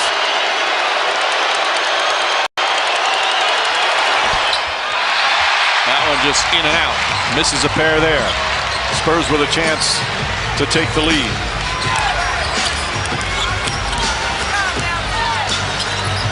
Aldridge, catch and shoot, too strong. And Jordan grabs his 11th rebound. You know, it's interesting, too. If you're a coach in this situation, it happens to Andre Drummond, too, for Detroit. Doc Rivers, I don't think is as interested in how many DeAndre Jordan makes. It's does the lead go up or down, right? So if you're a player who can't make free throws, don't get discouraged by the strategy. Get determined at the defensive end to get your stops. You'll stay in the game if the score and the deficit doesn't go down. And so they can't look to place the blame on the coach if they have to come out of the game. Either make more free throws or get more stops. And most coaches, even the ones who have this strategy, say they hate it. Hey, coaches they feel it can help them win, so they use it. Right, coaches are paid to win. Use the rules. That's why it can't be left up to coaches, as Jordan makes both. Well, the Clippers led by 4 when they started this. Their lead is 3 in the final minute of the third. Ginobili drives off balance, and Pierce is called for the foul. A couple of great veterans going at it there, and Ginobili will shoot 2.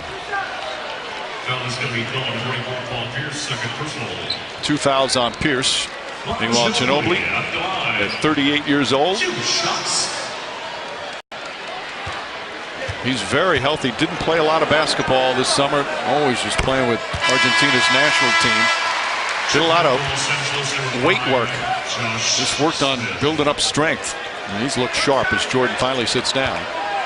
And Mike, I wouldn't be surprised if they foul Josh Smith. He's a 34% free throw shooter. But they choose not to.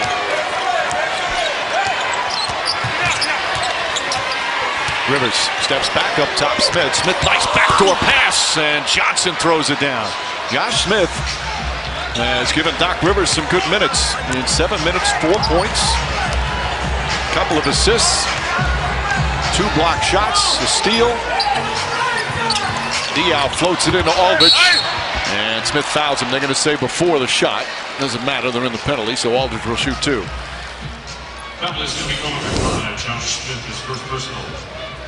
Nice pass, and Josh Smith's always been a fine passer, but a beautiful cut by Wesley Johnson and a nice bounce pass by Josh Smith. And I saw Brad Stevens the other night foul to get an extra possession, so the Spurs could take advantage and try to foul Josh Smith so they then have the last offensive possession. Aldridge misses his first free throw attempt of the night.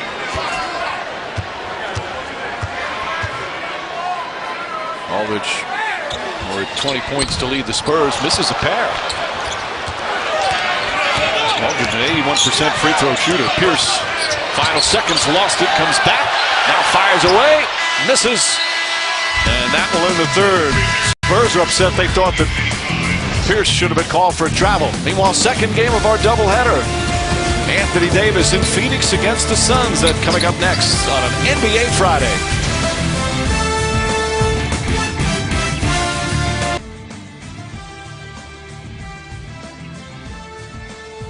Fourth quarter replays are brought to you by Valero Dry Clean across America.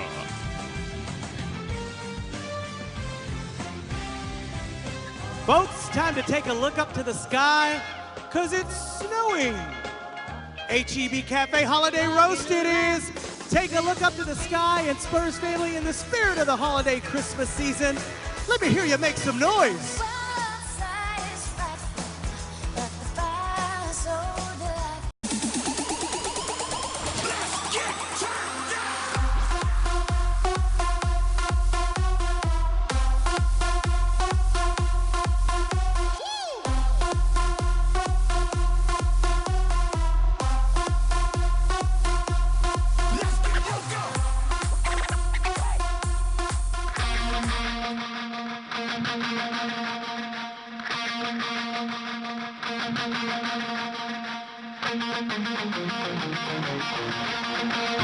You picked a song, now you make the noise. It's fourth quarter time, San Antonio! On your feet!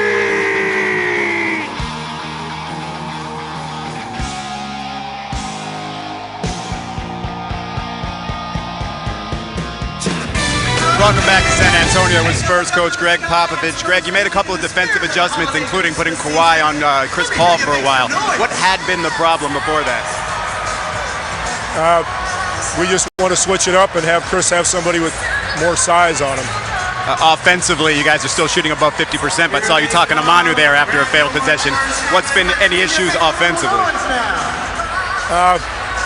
You know, we're just more issues defensively than offensively. Thank you, Greg. Mike? All right, Israel. Well, defensively, they've watched the Clippers shoot 57% from the field. A three-point lead as we begin the fourth. Crawford double pumps, misses. And San Antonio, they have not lost at home this season. 14-0 as they trail heading into the fourth. Dio with Pierce on him. Back up top to West.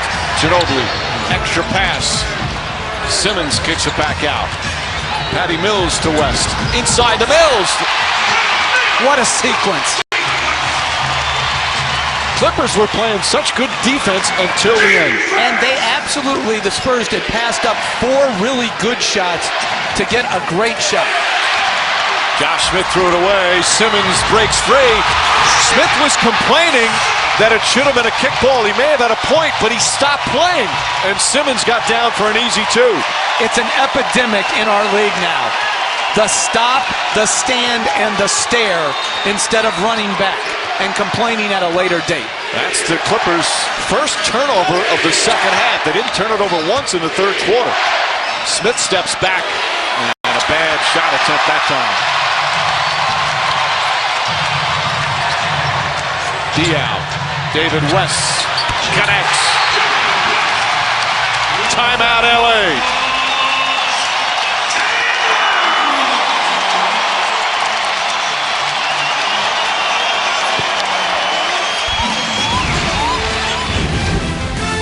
The NBA on ESPN is presented all season long by State Farm. We exist to assist. And in part by Bacardi. Live passionately. Drink responsibly. And T-Mobile. Switch to the Data Strong network.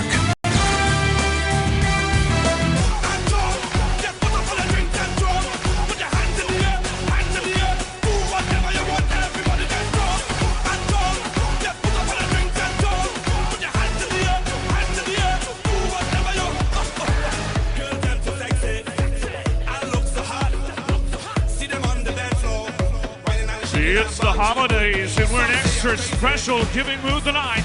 That's why we're ringing out the Spurs T-shirt Gatling gun.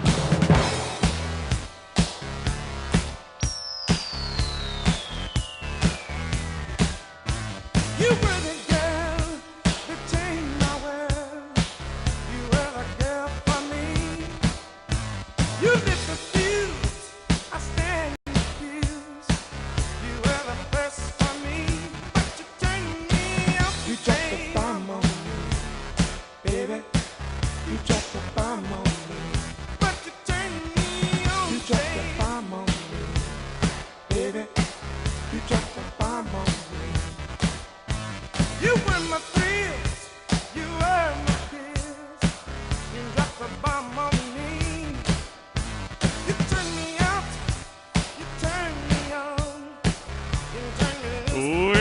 given yet. That's why one more round. Baby, you dropped the bomb on me. But you turn me up, you dropped the bomb on me. Baby, you dropped the bomb on me. Just like Adam and Eve, said you set me free. You took me to the sky, I've never been so high. You were my peace, you were my friend. Do you feel alright?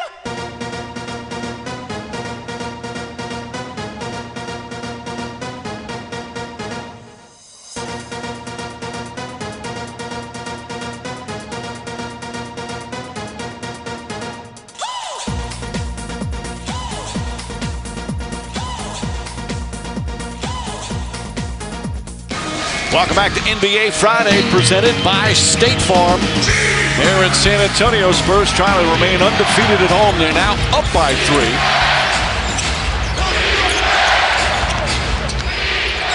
Smith. Crawford, hand in his face. Can't get it to fall. Diaw the rebound. Patty Mills up top to Diaw. West trying to get free. West muscles it in. And another fine high-low, this time by Boris Diaw.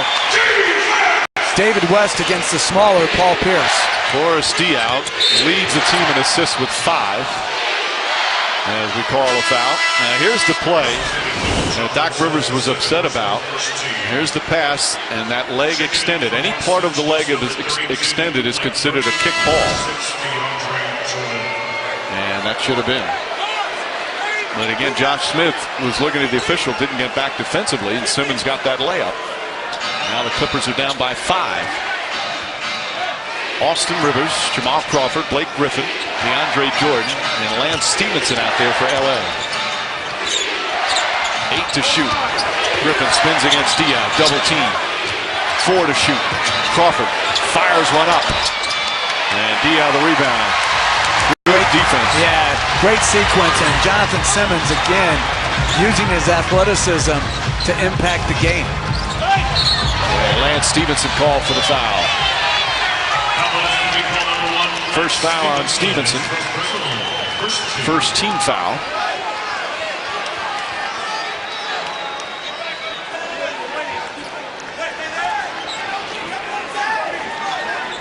Clippers came into this game with a 3-game winning streak. Won 5 of their last 6, 9 of their last 11. Ginobili kicks it out. West. Ginobili. Parker for 3. Tony Parker from downtown. And the Spurs with their largest lead of the night.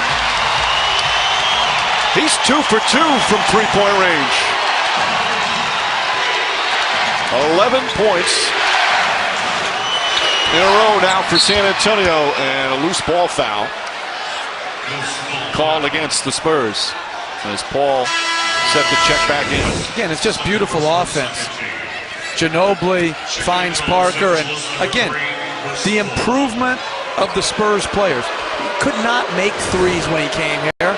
He and Chip England worked diligently on his shooting. Now he's extended his range. Simmons trying to fight over the screen. He's called for the personal. His third.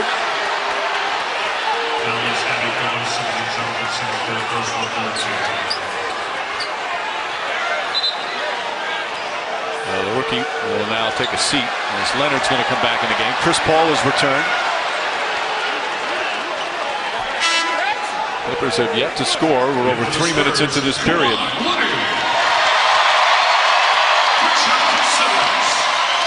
Solid job from Simmons. 5 points and a rebound and some good defense in 8 minutes off the bench.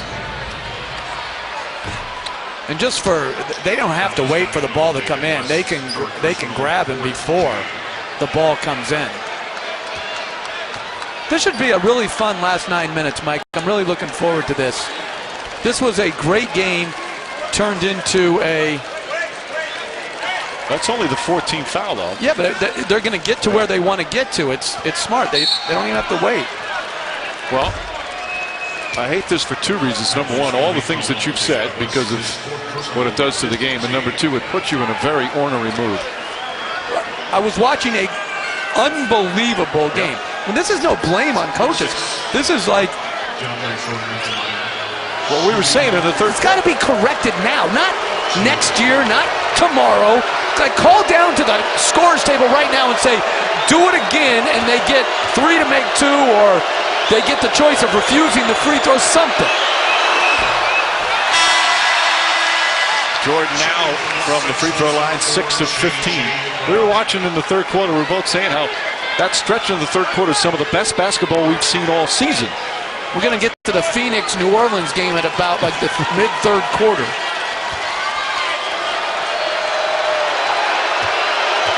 I can't believe that as a basketball league, we're actually trying to make excuses for having a rule where we're glorifying fouling. Do you ever talk to fans and say, hey, you know what I really want to see? More free throws. NBA action, it's fantastic. Well, what I hear from a lot of fans is when are they going to change that rule? Diop blocked by Jordan. Terrific play from Jordan. And Parker runs up and fouls Jordan again. Excellent defensive play from one of the best shot blockers in the game. But this is how you try to make up for your lack of free throw shooting. You make an impact on the defensive end, and that's a great reaction play by DeAndre Jordan.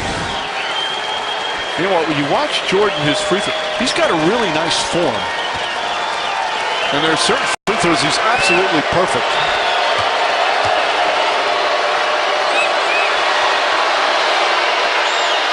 Mike, all that being said, he can't shoot. You know what I mean? Like, the ball it rests on his palm too much. Yeah, you know, well, we can go through it. Sometimes guys have weaknesses. His happens to be free throw shooting. Other guys can't guard the dribble. Other guys can't pass. It is what it is. So earlier, Greg Popovich used this strategy when he was trailing. Now he uses the strategy with him ahead. A 6-point lead. January 2nd, Brett Brown, please do it all game.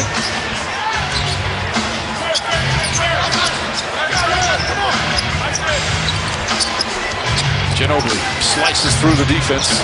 Redick on him, tries again. Layup, shot, no good. Jordan the rebound, outlet to Paul. Jordan staying in the backcourt, entry pass, and Griffin is fouled on the entry, so now Blake Griffin will shoot. Jordan never went up the floor. After getting the rebound, he stayed in the backcourt. And now Blake Griffin will shoot the free throws. Griffin for the game, 19 points, 5 rebounds, 5 more assists.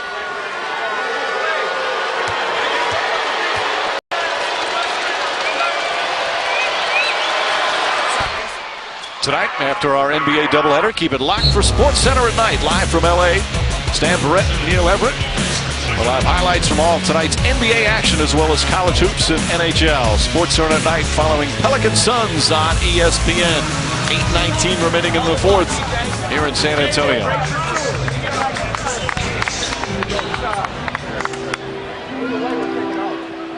All season long, we wait, huddled by household screens and home court seats. We count down to tip-off every week, one by one. But this game day is different.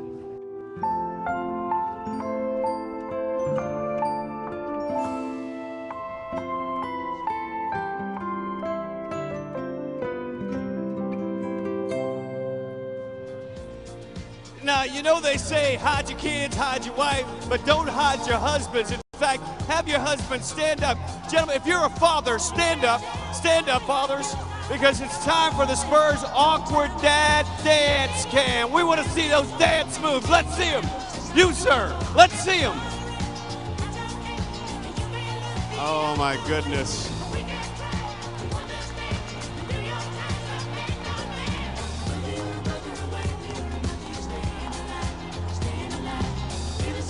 Now, gentlemen, we know you can bust some. He's doing the funky chicken, y'all. This is not 1970, sir.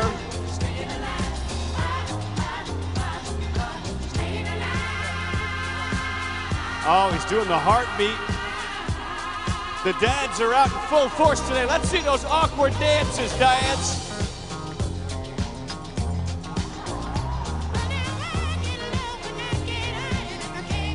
Oh, yes. Yes. That's what we're looking for.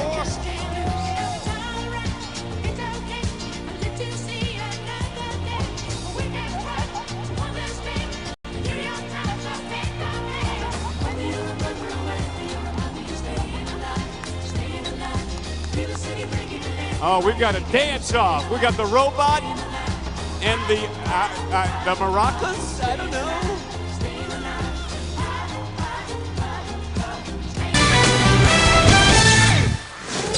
Stay focused, guys. Hey, what do we say on defense? 24 seconds. You cannot let up. Just be patient. We're in no hurry. Each possession valuable. Come down here and be tough. Rebound. Push it. Be smart. Back in San Antonio, Greg Popovich's Spurs up 5. They've been doing the hack of Jordan. Jordan's still in the game.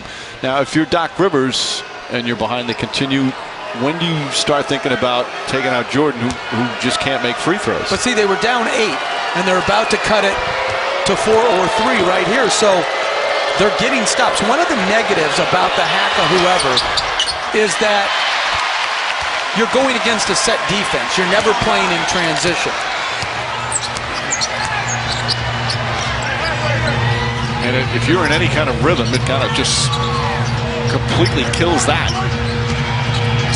Diaw, wraparound pass, Leonard.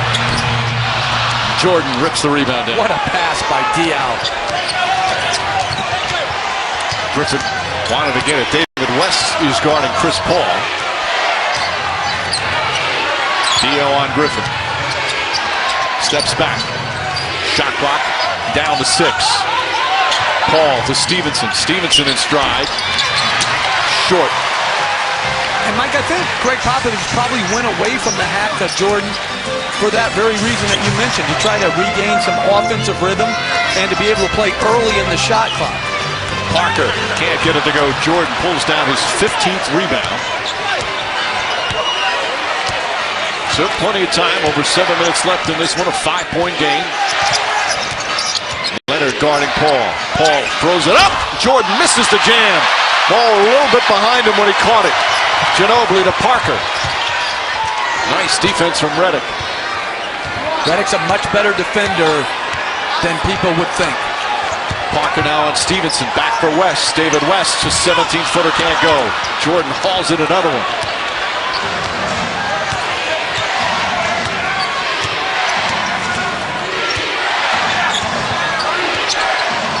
Boy, to have a guy like Leonard who can guard so many different players. Oh, Griffin.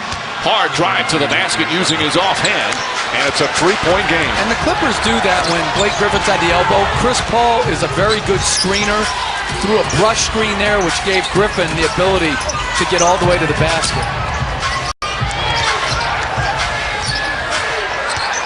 Jordan picks up Parker. Parker on the drive.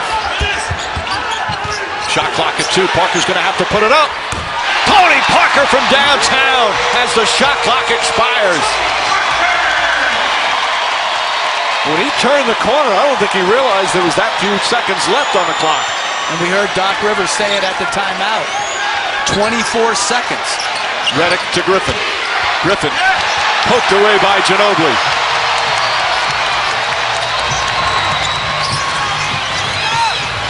Parker back to West. Cross court. Leonard. Way off as Jordan grabs the rebound. 5.5 remaining in a 6-point game.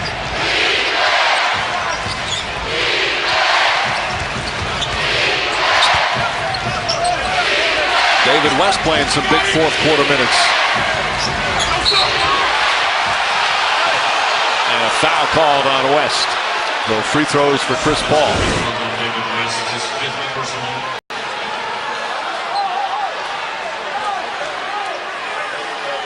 Parker again doesn't take many threes, but he's taken 3 tonight. And his longtime teammate loves it. He's 3 for 3.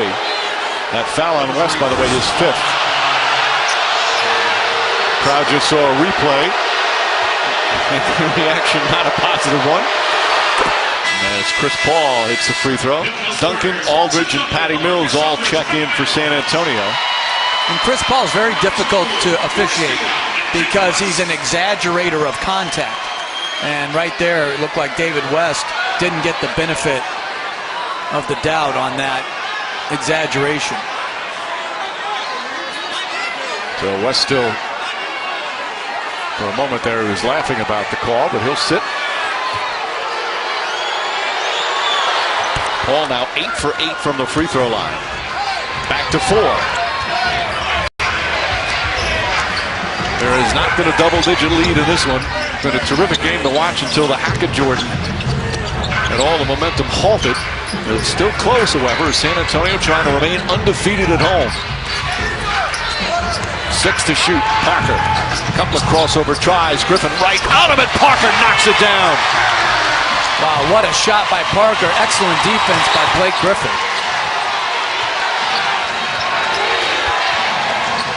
Griffin against Duncan. Parker, by the way, down 19 points. Griffin steps back. Jumper won't go. Leonard the rebound.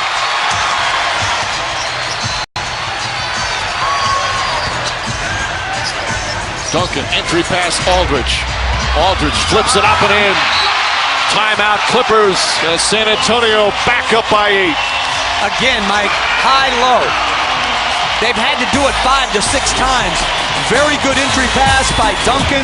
Again, LaMarcus Aldridge, a huge target. Good catch, a little too deep if you're for the Clippers, but nice finish with the left hand.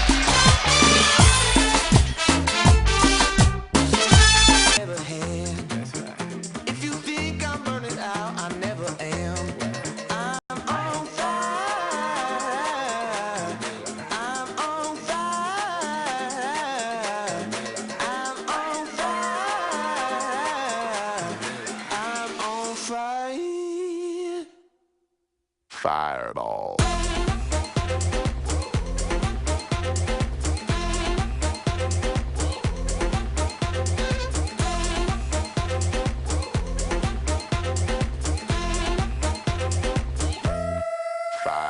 Sticks and stones may break my bones, but I don't care what y'all say. Cause as the world turns, y'all boys gon' learn that this Chico right here don't play.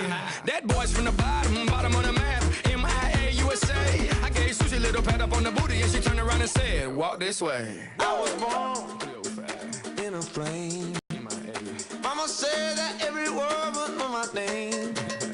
I'm the best you've ever had. If you think I'm burning out. San Antonio on your feet!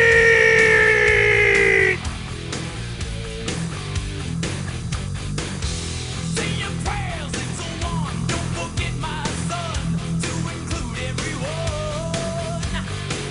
I tuck you in, all within, keep you free from sin till the Sandman he comes. Sleep with one eye open, gripping your pillow tight. Exit light into night. Take my hand, off to never, never land.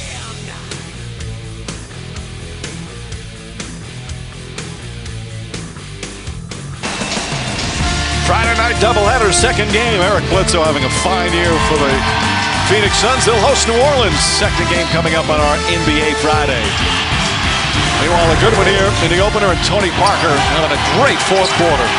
Well, 3 for 3 from 3, 19 points overall. Still has the ability to get in the lane, but what's improved over time is that corner three-point shot. And then the mid-range game has always been his bread and butter, a big-time shot over the top of Blake Griffin. More Hackett Jordan. Meanwhile, you also look at, we said how the Clippers were shooting 57% from the field through the first 3 quarters. This could be a classic example of the Spurs defense just eventually wears you down because LA shooting 1 of 9 here in the fourth.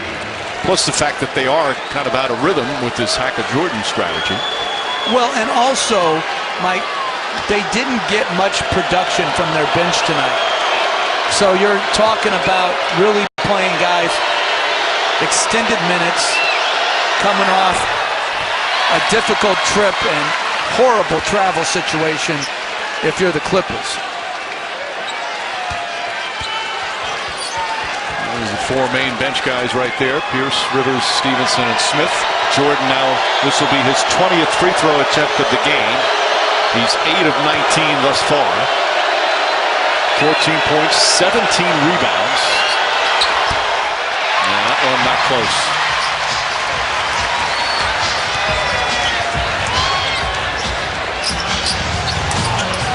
Parker. 8 of his 19 here in this fourth quarter. Mills gets free. Patty Mills, a three. And Wesley Johnson got whacked. And he got fouled on that, so Wesley Johnson will shoot free throws. Now, this is the previous hack of Jordan. Good basketball there, Mike. Really fun to watch. I wonder what Tim Duncan thinks of that he has to do that. No, he's for winning. So just like whatever the sacrifices are to winning, I think players understand. Listen, I don't think he takes great pride in it. I think Greg Popovich probably thinks it's a deplorable rule, but again, the burden is not on the teams right now or on the coaches. The burden is on the leagues as DeAndre Jordan's taken out for Josh Smith. Meanwhile, Wesley Johnson takes just his 15th free throw attempt of the season. That was a good rebound in traffic by Wesley Johnson. So he's taken 4 less free throws this season than DeAndre Jordan has taken in this game. Patty Mills goes back door. They kick it out to Aldridge. Aldridge off the dribble. Smith goes for the fake, and Aldridge will head back to the line as Josh Smith picks up his second. Strong game for Aldridge. 22 points, 10 rebounds, 3 assists. As we said earlier, he's starting to get in a nice rhythm. Second on the team in scoring, first on the team in rebounding. In his first year, after signing that 4-year, $80 million deal.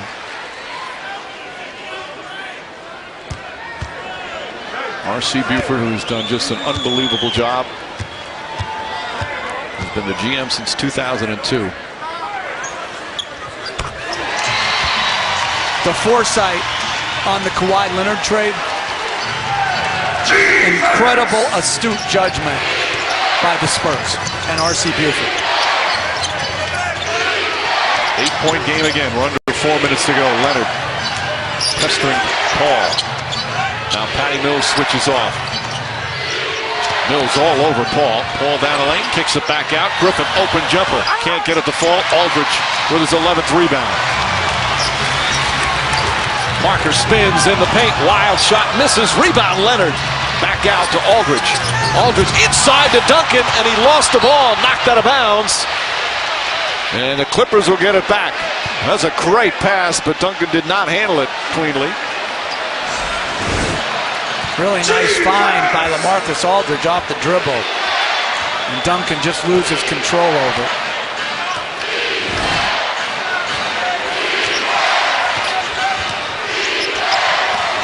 Redick down to Josh Smith. Oh, Smith tried to jam it. Ball caroms out of bounds. And Doc Rivers' team still down by 8. Good find by Redick. Good contest by Duncan, but just a miss by Josh Smith after an excellent offensive possession. And look at the Clippers shooting here in the fourth. 1 for 11. Griffin with a shove on Aldridge. Third team foul on the Clippers. Second on Griffin.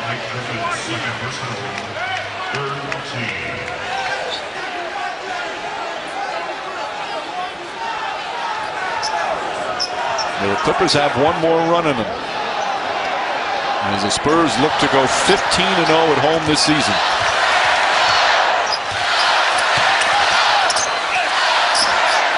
Five to shoot. Aldridge stops. Shoots short. Wesley Johnson tracks it down. Good physical defense that time from Blake Griffin.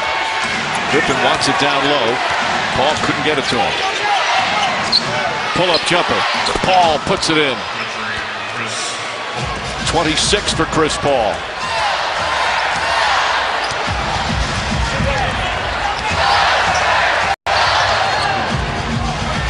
And this is where the Spurs have changed, Mike. Going down the stretch, they're posting up more. So they go to LaMarcus Aldridge. He misses. They were going to Duncan there against Josh Smith before the kick. This is a different type of attack than in previous Spurs edition. Because of that man, LaMarcus Aldridge. 14 to shoot.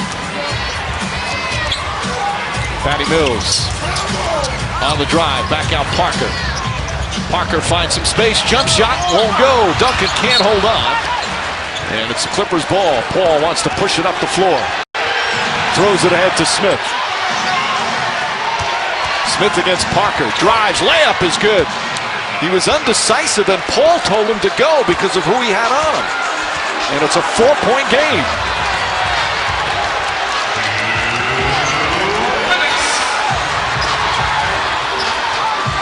Under 2 minutes remaining. Parker penetrates. Paul grabbed his jersey. Back out to Patty Mills. Leonard jab step. Leonard drive. Leonard off balance. Shot short. Rebound Smith. Terrific defensive possessions by the Clippers. Reddick had it, lost it, back to Griffin. Wesley Johnson for three. Won't go. Rebound Aldridge. That could have made it a 1-point game. And San Antonio right now holding on to this 4-point lead.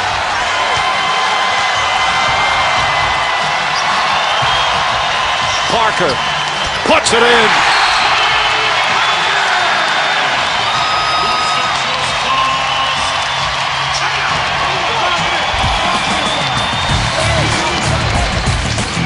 Tony Parker, 10 of his 21 here in the fourth quarter. And the Spurs back up by 6 with 1:19 to play.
.19 remaining fourth quarter here in San Antonio. Clippers down 6 with the ball. They're down to 1 timeout remaining.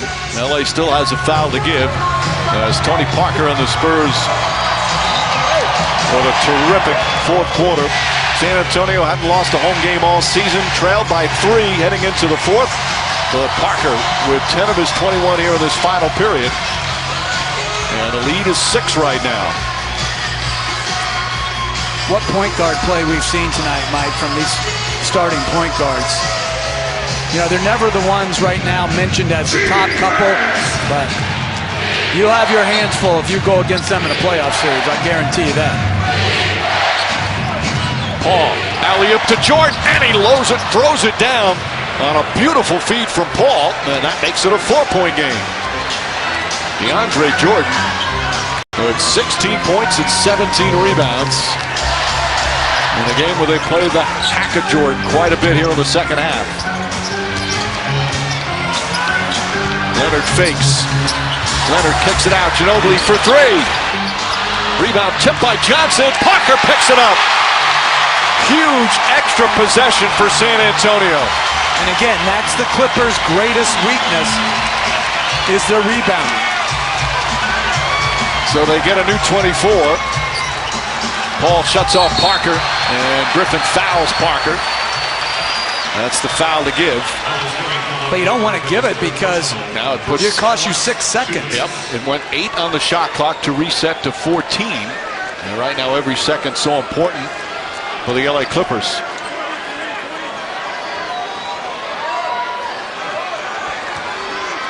Ginobili will inbound.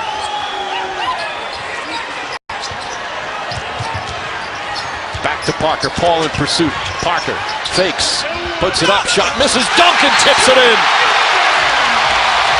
And Doc Rivers uses his final timeout as the lead back up to 6.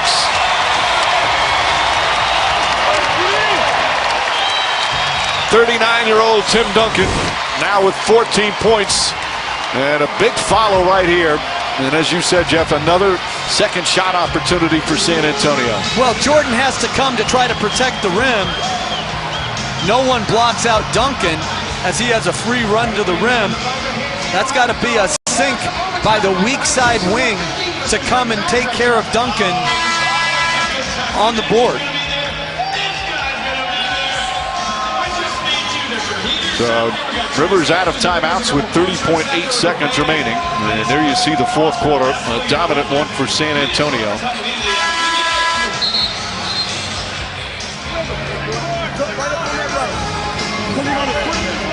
The Spurs on the verge of going 15-0 at home, but still two-possession game in terms of 6 points. Now with 30.8 seconds remaining, you're out of timeouts.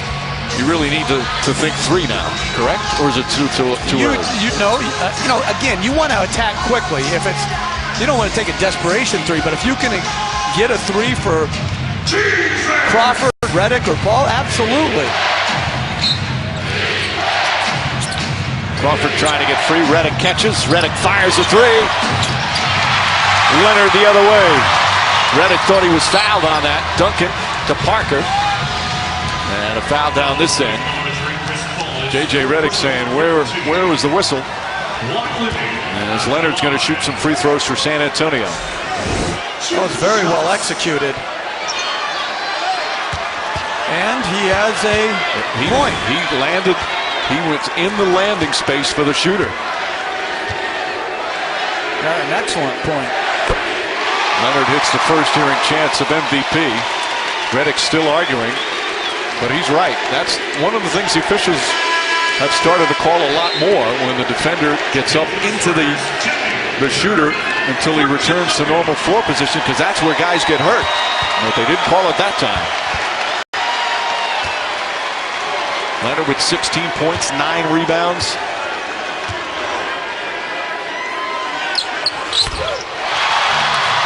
Clippers out of timeouts. And running out of time, 8-point game. Chris Paul drives quickly, draws the foul. And they're going to count. No, not. Yes, now he says yes, continuation. So a chance for a 3-point play for Chris Paul. No, I think they called it now. They called the foul there, and they're going to go to they're going to 2 shots, I believe. Well, I saw it looked like Leroy Richardson didn't count the basket. I think he changed his mind. So it stays 111-103, so 2 free throws.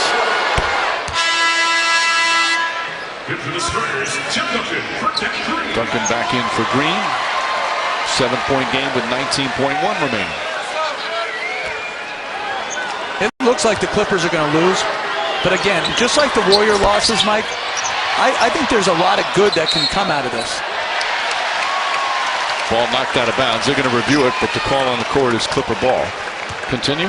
I just think they have looked good against the best teams in the West so far this year. Is it going to lead to wins? No. 2 tough, probably road losses. But instead of thinking about what didn't happen,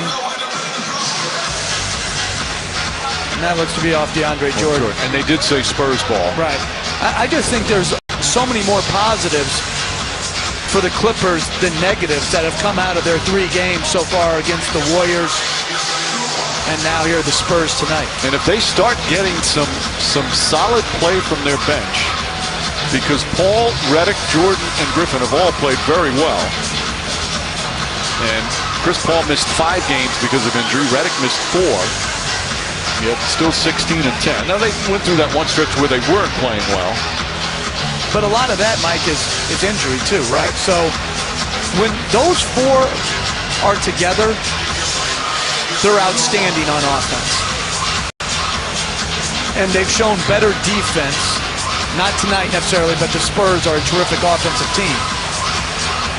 They have to find a way to rebound it. Who's the fifth starter? If they could ever make a trade to find somebody that could play bigger minutes and then solidify their bench. They continue to look at this review. The thing was, Jordan tipped it out, but did one of the Spurs' fingertips, did it glance off that on its way out? That's what appears to be the reason why they're looking at it for such a long period of time.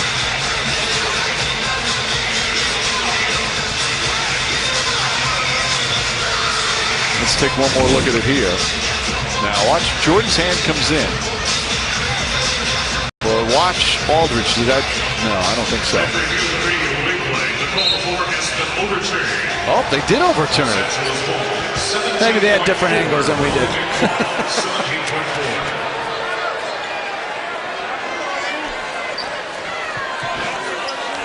That's a very agreeable.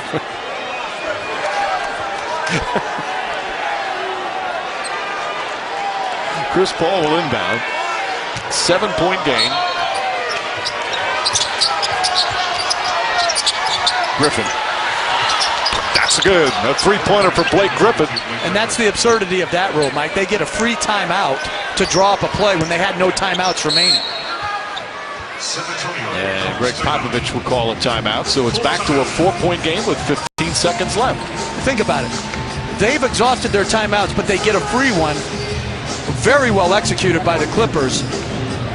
Go to a guy you wouldn't expect him to go to, but DeAndre Jordan with another terrific screen.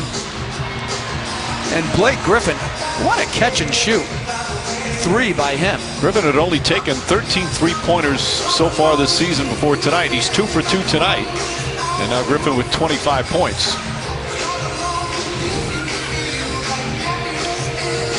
So with 15 seconds left, San Antonio will have it.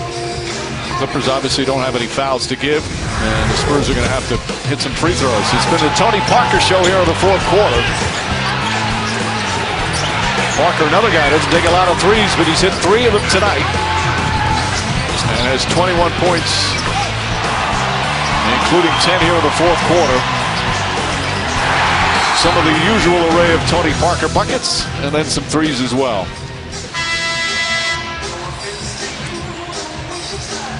San Antonio trying to extend their record to 23-5. What a year it's been for them. They've had 9 wins by 20 or more. 18 of their 22 wins by double figures. And this one's not going to be double figures. And perfect at home so far this season. And it's very interesting. How many centers inbound the ball late? Tim Duncan has been their go-to inbounder for a number of years now. Decision-making, and they also want to keep him off the free throw line. Leonard has it. Crawford on it, look to double team. And there's the foul on Leonard. They let like about 5 seconds, 4.5 seconds go off the clock. And Leonard will go to the line where he's 4 of 5 tonight. 88% for the season.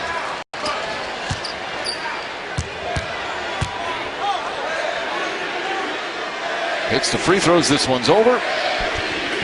Even if he misses, it might be over, but keeps the door open just a bit.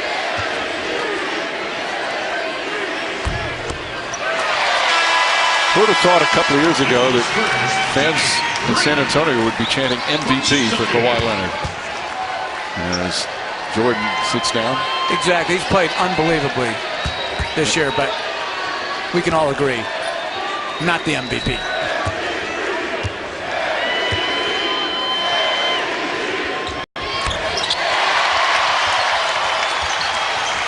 Johnson pass deflected, finds its way to Griffin. Griffin hands back to J.J. Redick. Over to Wesley Johnson. Open look for 3. In and out. Aldridge the rebound, and that'll do it. And San Antonio, well, they call a foul with 1.5 remaining. As the fans starting to celebrate another home win. Doc Rivers and Greg Popovich with the handshake, as the Spurs will now be 15-0 at home this season, and 24 straight home wins dating back to last year. Aldridge 24-13.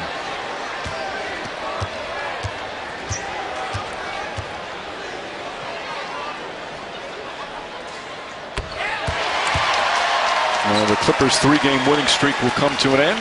Greg Popovich Spurs win their 5th in a row.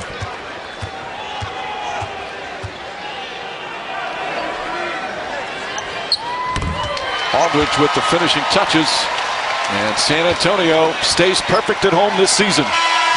Final score: the Spurs 115 and the Clippers 107.